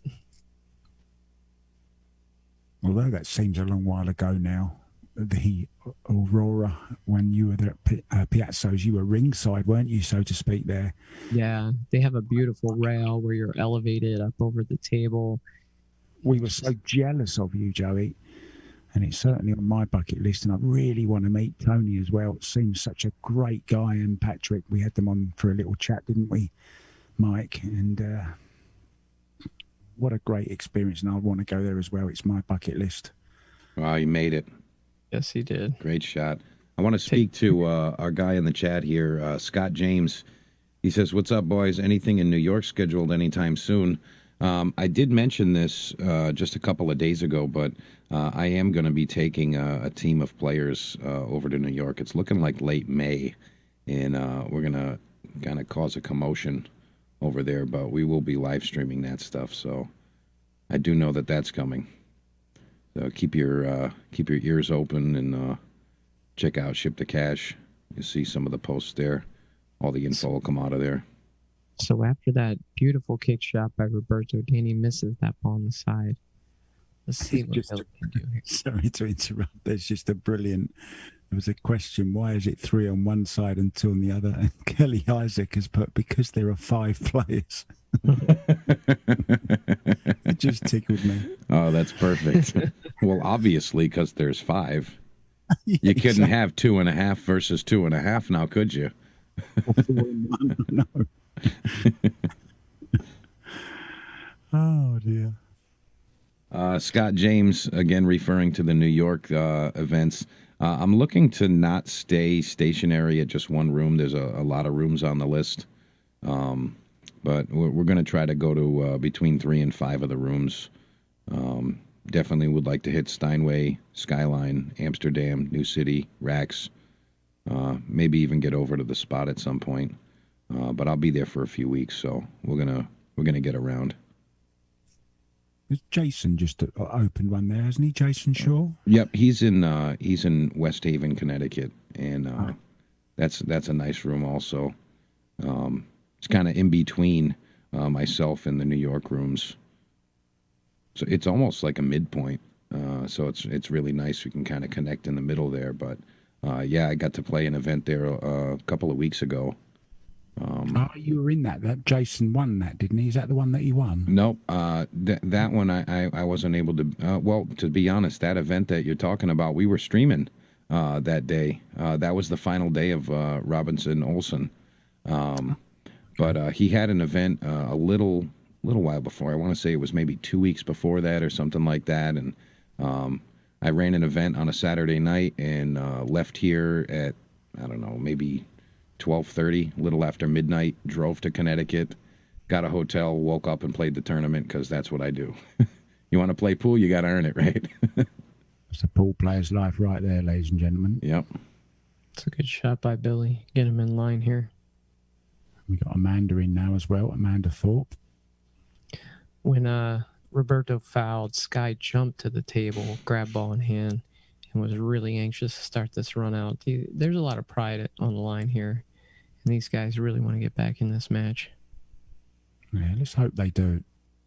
I'm sure all the viewers want to see a few more racks. Yeah, they'd have to fade several breaks from Danny and Roberto, but it is possible. Yeah, this is a case now where I would rather it was winner breaks. Look at this shot by Billy. Guys really want to get back in this match.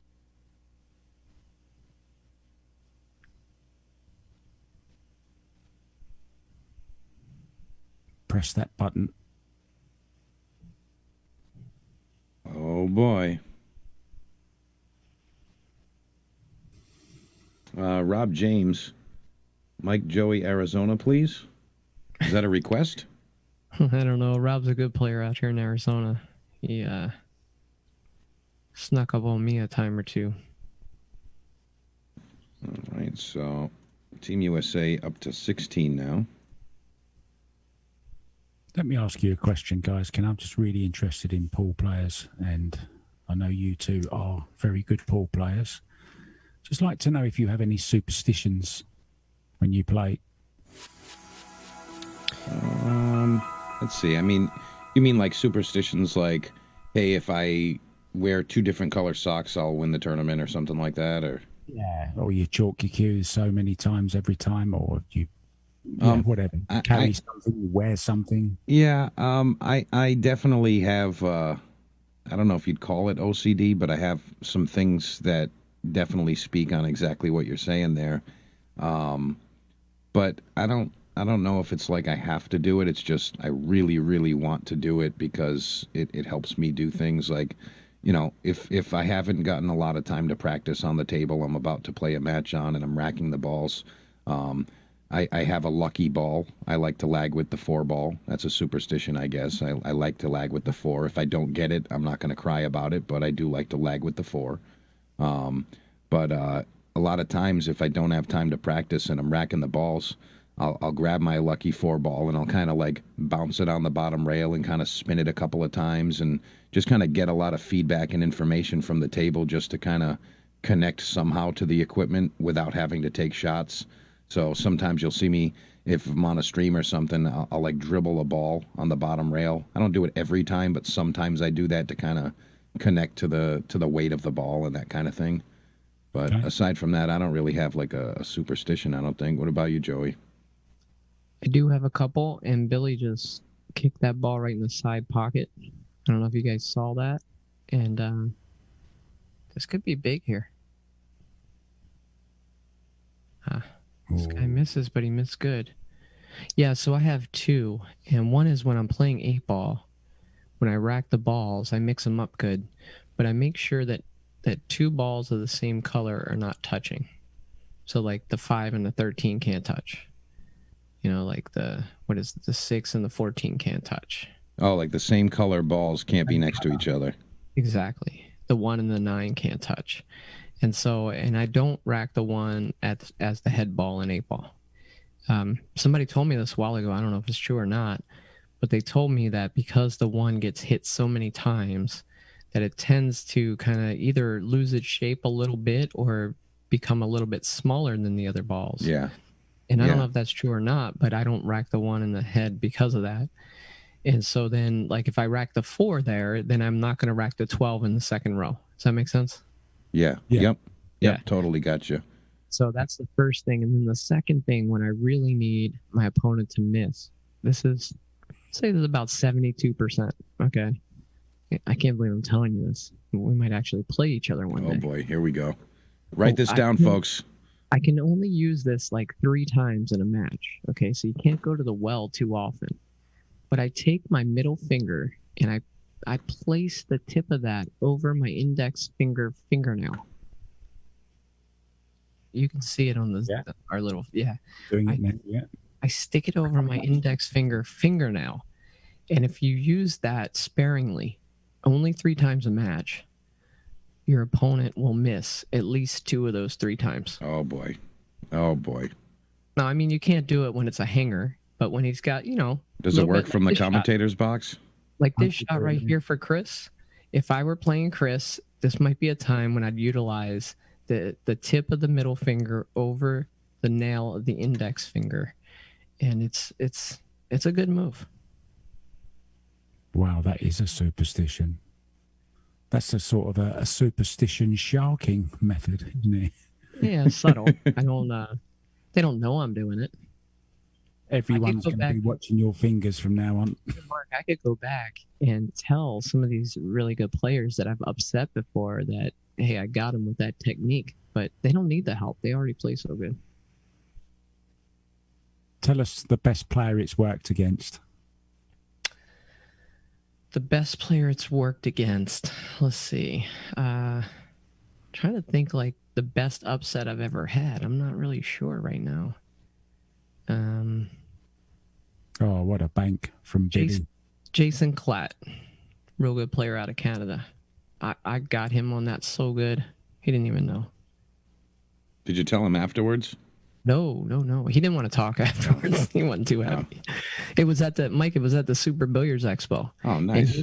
he snuck into the open amateur, and it was one of those cases we talked about before where he didn't know me. So I knew if I came out and got hot on him that he'd start panicking a little. And sure enough, that's what happened, and I ended up beating him. But I did have to utilize the fingernail technique a couple Well, times. when you and I eventually get on a table, I'm putting some spots of super glue on your fingernails. I'll see how good that works for you. Gary Ross says Joey's pattern racking. Yeah. Yeah, Not that's pattern reverse racking. pattern racking. No, Guys, I make just sure- can't- it's not pattern racking. It's a different pattern every time. I just can't have those balls of the same color touching, and I don't even know why that. I have a little bit of OCD tendency too, Mike. So I don't know. It's just Yeah, weird stuff like That's that. fine. Guys, make sure you check out Big Time Threads. Go check them out on Facebook, facebook.com/Big Time Threads. Those are your folks for screen printing, T-shirts, and apparel. Hit them up. Oh, We had a man. jump in our feed there for a sec. Man, Billy had an opportunity here to hit a good break and, lead them to kind of get back to within 1, and he broke dry again. I don't know. I think he can make this combination, or he's looking to come off the rail and play the carom shot. That's right, Robert James. That's Adam Kroll at Big Time. Joey, that's your friend you said, right? You know this guy? Yeah, I know Adam well. He's a avid one pocket player. If you come into Bull Shooters in Phoenix, which is one of the nicer rooms here, it's got like 30 some tables. He's always on the table that's like 4 1/8 inch pockets, playing one pocket against people. Just loves playing it. Wow. Bobby in the chat says his superstition, he always puts the chalk face up. Well, I think you should anyway. We don't want to get chalk on the rails, do we? That's just proper manners. Absolutely right. Drives me crazy when somebody puts the chalk face down. Oh, See, I told you guys my superstitions, but I didn't get into like all the stuff that drives me crazy that my opponents do. That's one of them. Well, I let's do that at another time so I have pen and paper ready just in case. I want to be prepared. Oh boy, I want to write all of it down. that was a nice shot by Danny. Got him straight in on a 2, so now he can just roll down past the 6 for the 3. Yeah, that Can did he? make a difference. can he? You don't think he might try and punch this out?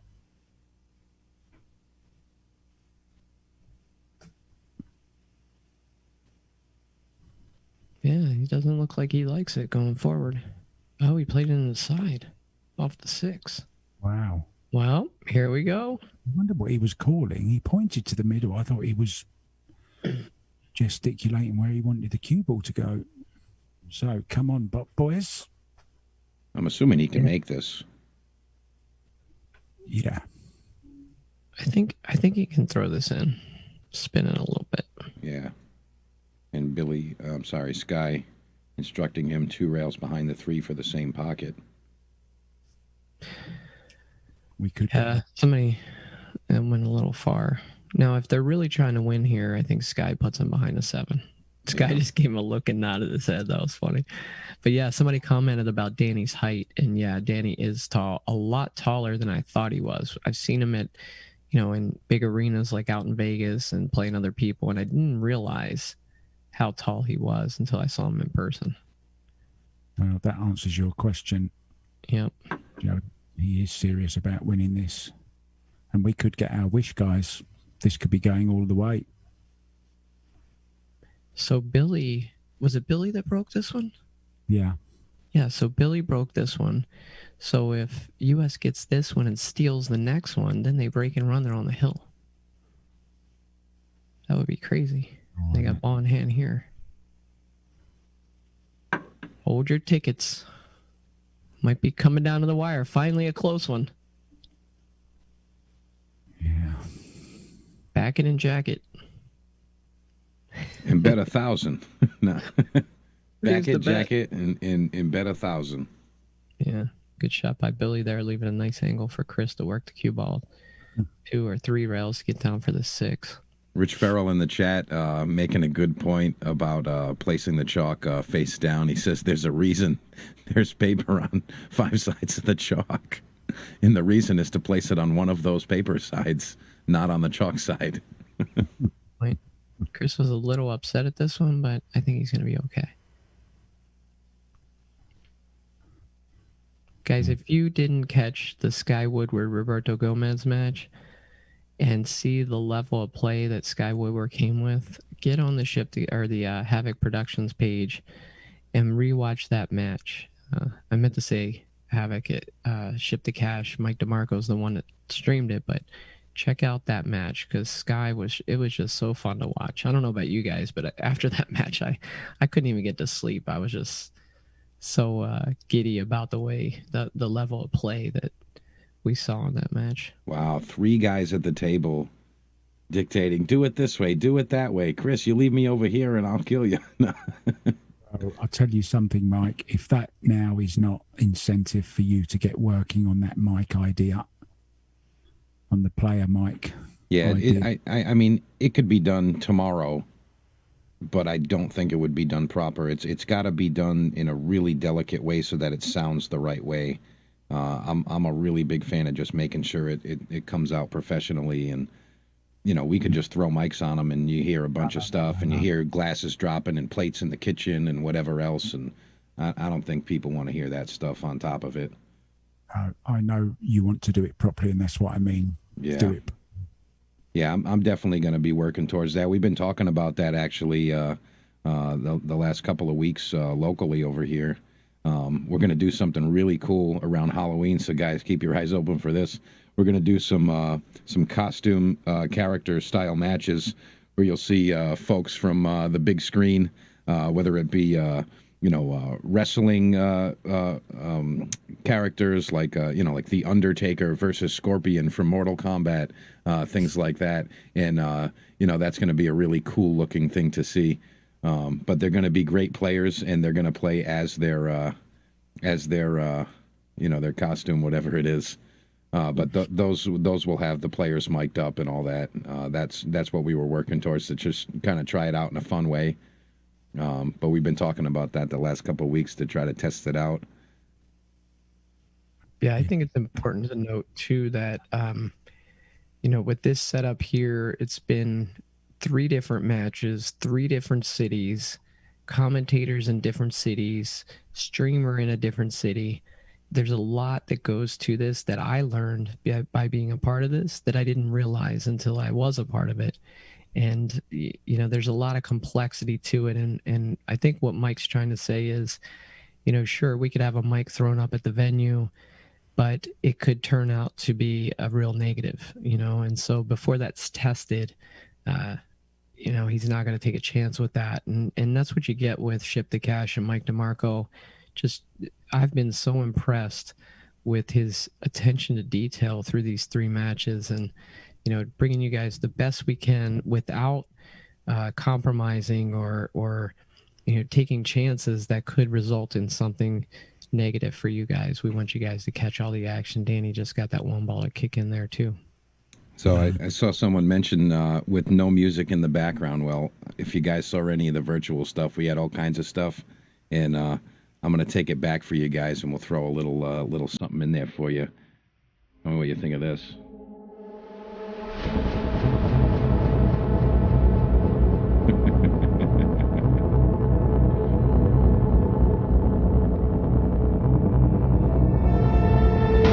You want drama? We'll give you drama.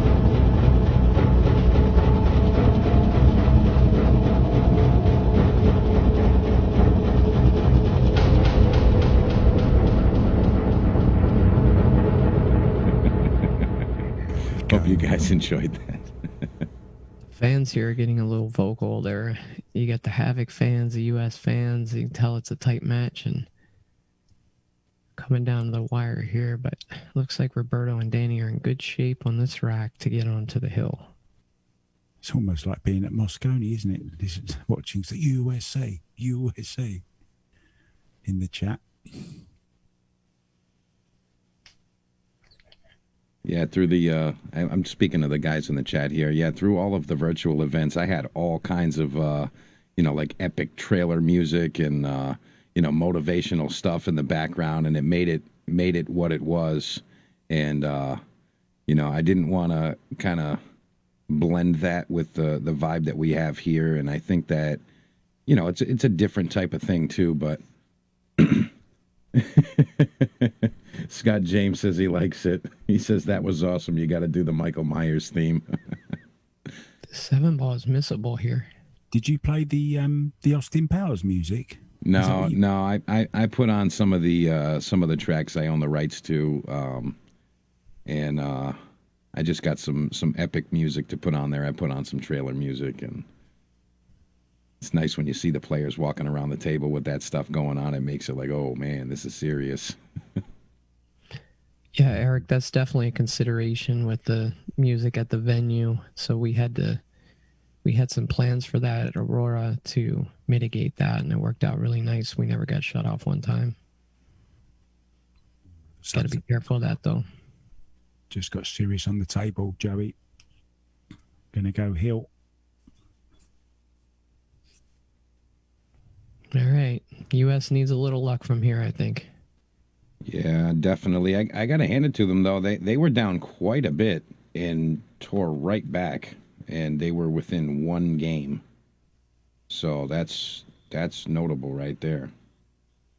That's some serious stuff right there. And I want to take this opportunity to thank the folks at iStream Pool. That's Mr. Ken Felton and his team. iStream Pool is really the future of live streaming at your venue. If you got a pool room or even just a private social club or something, this is how you're going to make it happen, where you can have professional commentary, professional production, and you don't have to have an unbelievable, immaculate setup at your place.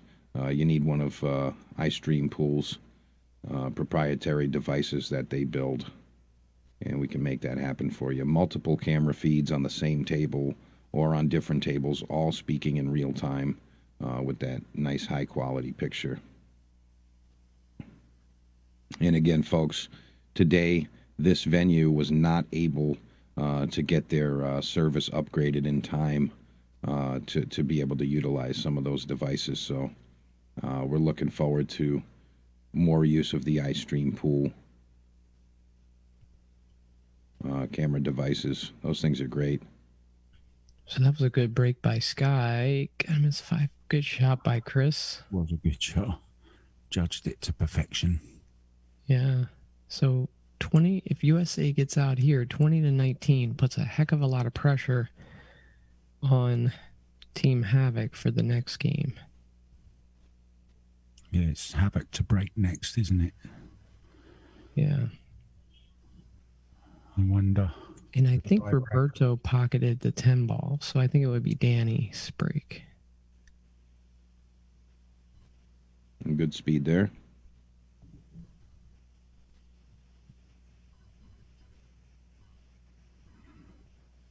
Chris is looking, I think, to come out towards the center of the table here. Just leave a little cut shot on the 5 ball.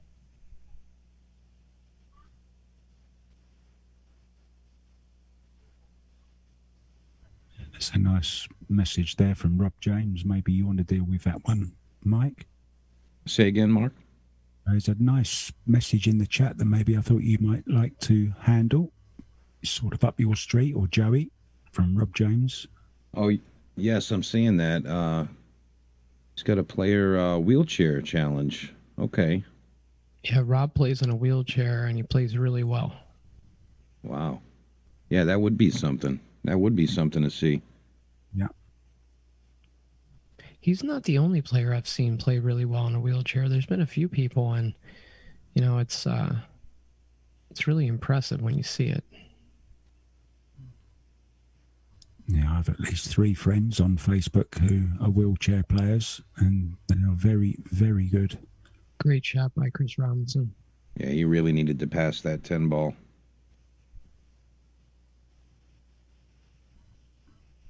Who's in the running for your MVP, Mark? We put you on the spot. You're the one that picks the MVP. I guess we're going to have to see who the winning team is, but what do you think? You know, I was actually thinking Roberto. I was going to say the same thing, Mark. Yeah, I think he bounced back really well from that Sky match. What about if USA pulls it up?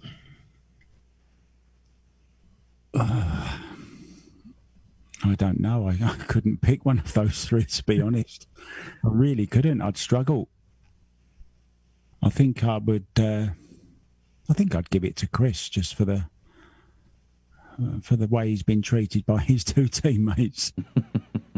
The most horribly treated, I would say. I think they've given him a hard time. Little initiation. Yeah. The problem is Chris takes it too well. You know, he's so easygoing. Oh, it's a good break. He's got a ball. And look, he's got a shot on the 1 as well. Well, there's work to do, though. Yeah. I'm wondering, will he play it into the side? Carry him onto the 6. What do you reckon to that shot? I like that shot. Play the 1 on the side. Maybe try to slide down below the 6 as kind of a 2-way option. Yeah. Looks like he has a lot of angle, though. He might not be able to pull that off. I think he's got to draw into the 6 if he wants to play that shot. I feel like he's entertaining coming way down table here. He might bank the 1. That's not a bad shot either. Yeah, you can kind of play that in a 2-way manner. Just like this. Yeah, good call. Oh, he's left it. Wow. But that's tricky, though, especially with the side pocket there. He needs a big draw, doesn't he, here? Yeah, he needs to pound this one. I think he's got the power, though. He's asking, can I go for it? He wants to go for it. You can see it on his face, can't you? He wants to go for the big one here. Go on, Skylar. I'll give you MVP if you do. Oh, it's not his shot. You know, I don't know that they're keeping the same order. They might just be like, hey, do you like the shot? I like the shot. I'll shoot the shot. How about you? You want to shoot? I think that's kind of what they just said, something along those lines, like, hey, I don't like this. Chris is like, come on, man, just make it. This guy's like, go ahead, you do it.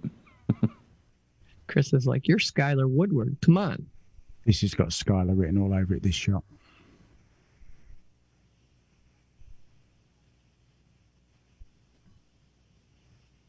Oh, what a shot.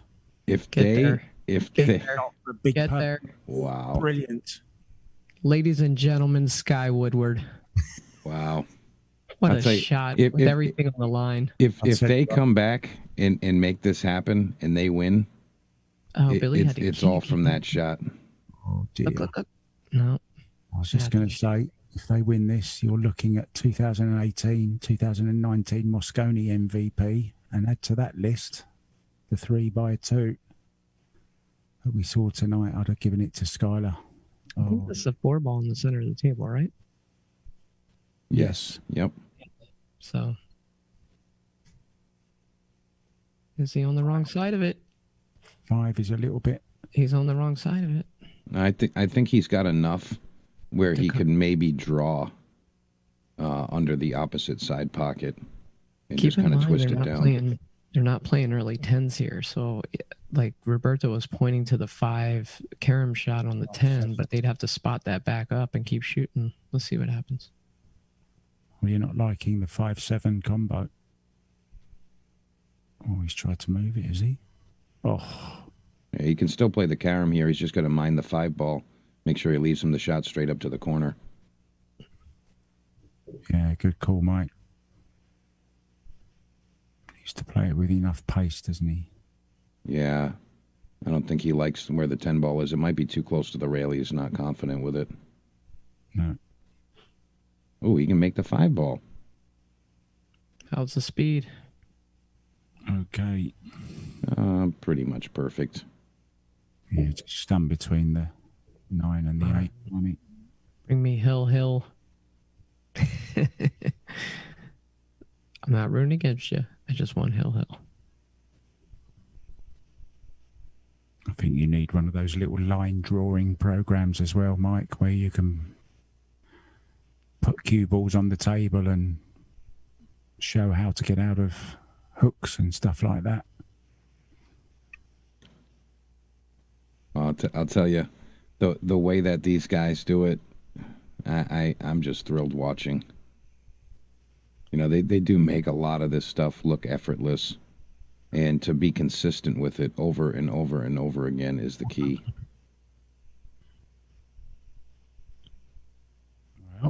Well. Ooh, Team USA has an opportunity, perhaps.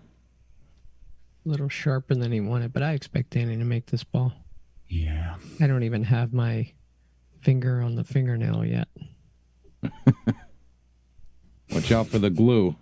Oh, it almost worked. Did you guys see that? I had it and it almost worked. He bobbled it, but it went in. I'm going to tell Danny you were rooting against him on that. When it's all over, ladies and gentlemen. Look. All over, ladies and gentlemen. Get those fingers on those nails. And there it is. Look. Team Havoc takes it down Roberto 21 with the to high five 19. And Danny just walked back. Wow. Oh man. Fantastic. That was good. Yeah, that was fun to watch there. That was really fun to watch. I want to take a quick opportunity to thank the sponsors. I want to thank the folks again at iStream Pool. Ken Felton and his team doing a great job for the future of how you're going to see pool streamed. Also, Bo Powers at Amazin' Billiards. That's at 40 Faulkner Street in Malden, Massachusetts. You can go there, play snooker on their snooker table. They've got 3 cushion tables and plenty of 9-foot pool tables. Make sure you hit up Bo Powers about his 10-ball tournament. There's a monthly 10-ball tournament. Great stuff over there. Also want to thank the folks at Piazza's. Again, that's in Aurora, Colorado. That's definitely got to be one of the pool rooms that you put on your bucket list. Really nice place and run by pool players. Mr. Tony Piazza and Patrick Roy taking care of it. And again, that's Piazza's in Aurora, Colorado. Also want to thank Jack Taransky from JT's Pool Cue Repair. Again, New Hampshire area, tips, ferrules, rewraps, shaft work. You got it. That's your guy, Jack Taransky. And, of course, those Roy's Basement cue holders. If you want to get your hands on one of those, the only place that you can get that is from Jack Taransky. Thank you, Jack. Also, thank you to Chris Freeman.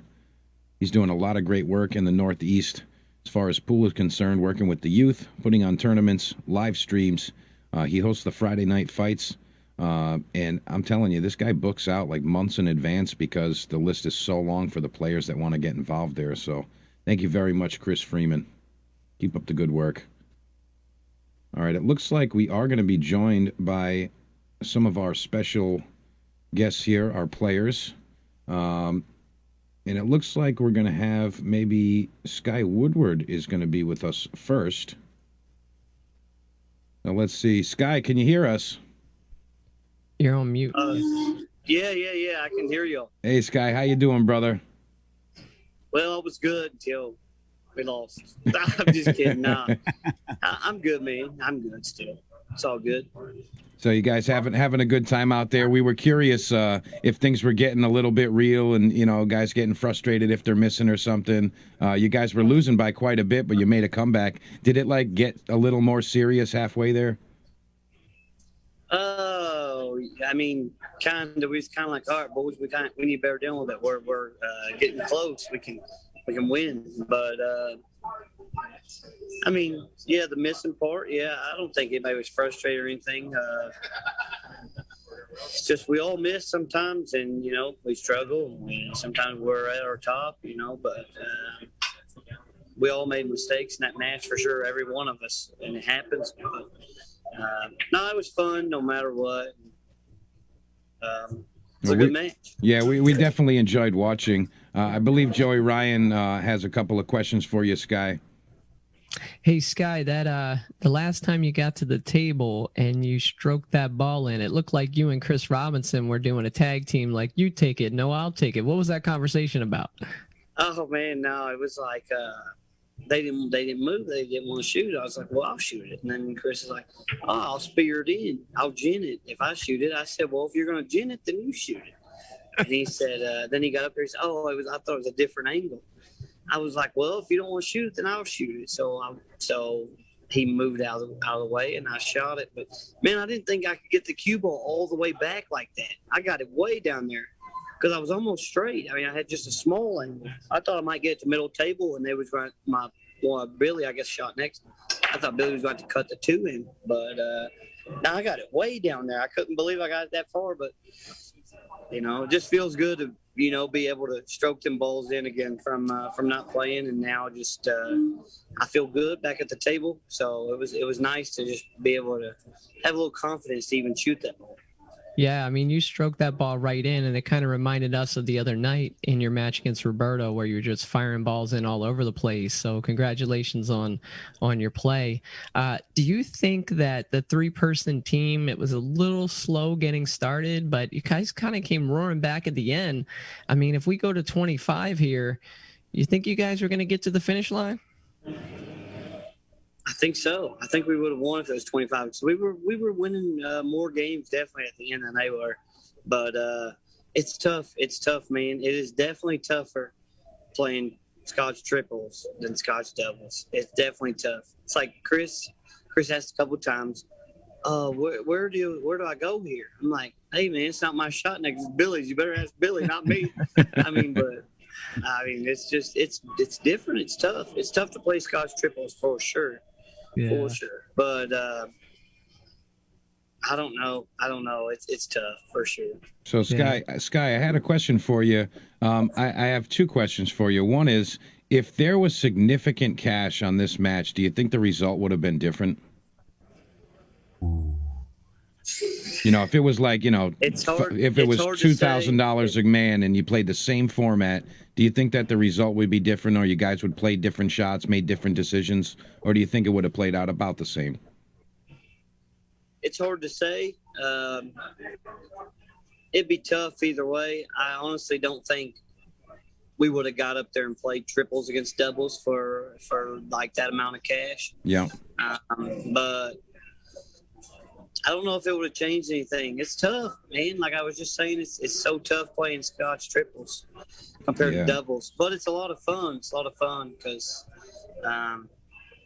you got to sit and wait for your shot off two other guys. You never know. You don't know what your shape for this guy is going to get the next guy back to you. So you got it's weird. It's weird. Yeah, for sure. I don't know. I don't know. I would say honestly, it probably wouldn't have been any different. It's too tough, I think. So we came back at the end, but I think it was a little. We got a little run, but it was that format. It's just tricky having the three guys involved. Yeah. It was fun though. It was definitely fun. Well, I'm glad you enjoyed yourself. My last question for you, Sky. The other day before you played Roberto Gomez, you had mentioned to Joey Ryan that you weren't really feeling your best. You're like, hey, I haven't really been playing, been on 7-footers a lot. You're not playing your best. Do you feel that that's the case now after playing so well against Roberto and hitting the balls today? Do you still feel like you're not playing your best, or are you ready to go now? I mean, I'm ready to go. But still don't feel 100%. It's just going to take time, kind of like I was telling y'all. And after the Roberto match, just the consistency thing. Mm-hmm. I don't feel like it's there. I feel like I'm playing good, but like made some good shots here. I made a couple bad, easy errors too tonight, but it happens. And I don't know. I feel like I'm just gonna keep playing. You know, I'm almost back to normal, and I feel like it won't take no time at all. I feel like I'll be consistent again. But yeah, I'm just happy to be where I'm at right now. You know, happy to be playing good, and just really just happy to be here. Nice. Well, we definitely enjoyed having you, Skylar. Joe, do you have any more questions for Skylar? I think Mark has a question. Why don't we let Mark White ask him something? Yeah, hi Scott. Just going back to that, the 3-man team. It's one of the few sports where it's actually a disadvantage in my eyes to have 3 rather than 2 on a team. Just one thing I want to ask you: what part of your game do you think is not quite there yet? Which part? What is making you not consistent? What are you missing at the moment, do you think? I feel like I'm pocketing the balls good now. I feel like I'm pocketing the balls good, so I don't think that's it. I'm gonna say just probably the consistency of my cue ball. I feel like my cue ball's not where it was yet, but the more balls I hit, you know, the more it's gonna come back. My speed's gonna be back, and yeah, that's probably it. Probably the speed, my speed control on my shape play. Okay, and one very, very last thing: if you on that lovely 2 ball you stroked in and drew all the way back, I was just going to say, last game. Yeah, if you'd have won that and gone on to win the match, you would have been, because I was charged with the task of naming the MVP for tonight, and it would have been you. So Moscone 18-19 and the 3-2 game tonight, you would have been the MVP, but unfortunately you're not going to be. So I'm sorry about that. But great. Hey man, it's right, all right. Great shot. All right. I shouldn't have hooked my partners, huh? That's my fault. Hey, Sky, great job in the Roberto match. And tonight, you know, you talk about like the consistency of your cue ball, and we all commented against Roberto. It seemed like you had the cue ball on a string. So, you know, the fact that you're looking at that as an area for improvement just shows the top level player that you are, where you're really trying to refine things. So congratulations, and keep hitting them straight, man. We're rooting for you. Thank you. Awesome. All right, that was a treat right there. Thank you, Sky Woodward. So, folks, I see the players are out there hitting balls right now. You got Chris Robinson and Roberto Gomez still hitting balls. It's really nice to see that they're still just enjoying playing the game. You know, like they're not playing for anything. They're kind of just hitting the balls. That's nice to see. Yeah, you know, Mike, one of the reasons that they were only going to do a race to 15 is so that the players had time to do challenge matches against the fans up there in Wyoming. And so we kind of took them away from that a little bit by convincing them to do a race to 21. So I'm sure that Chad's really anxious to get them going with the fans up there and, you know, make a little bit of money and have a little bit of fun with those guys in Wyoming. Yeah, that makes a lot of sense. And I think that, again, you know, Chad's made some really great decisions as far as, you know, what he's putting the players through, how he's taking them around and setting up these types of events. And, you know, they're at, I think, 7 p.m. over there right now. So they should be able to put some things together and get some work tonight. But I think that wraps up our broadcast for tonight. I don't think we have anyone else joining us for the evening. Joey, Mark, you guys want to add anything? Mark, you want to go? I just want to say my MVP for tonight is Roberto Gomez. I think he deserved it. I think they slightly deserved to win it as well overall, but it was very entertaining, and I can't wait for the next broadcast. Thanks so much to everyone for being so nice. Thanks to you, Mike, for doing such a wonderful job. And Joey, you're just a pleasure to be in the box beside every single time as well. Thanks. That's it. Yeah, Mark, it's been an honor to be with you, and you too, Mike DeMarco. I really appreciate it. I agree with the assessment of Roberto being the MVP, and in fact, if he would have played that way against Sky, it probably would have been a whole different match, a lot tighter anyway. Yeah. So, but yeah, you two gentlemen have been a pleasure. Thanks to all the viewers who tuned in. Thanks for Chad at Havoc for putting this on, and I can't wait for the next one. Yeah, I'm excited myself. All right, folks, we're going to be signing off right now, and lots of great things coming up. I'm sure Chad and I, along with our friends Joey Ryan from Pool Player Podcast and Mark White from over in the UK with A Passion for Pool, we'll be bringing you something special in the upcoming months. I know that there's a couple of things already being talked about, so make sure you guys like and follow the Havoc Productions page, the page that we are streaming from right now for all the upcoming events, and you'll get the notifications when we go live. But until then, guys, we love you. Thank you so much for all of our sponsors, and also to the folks that were able to donate. We appreciate you greatly. We'll catch you next time.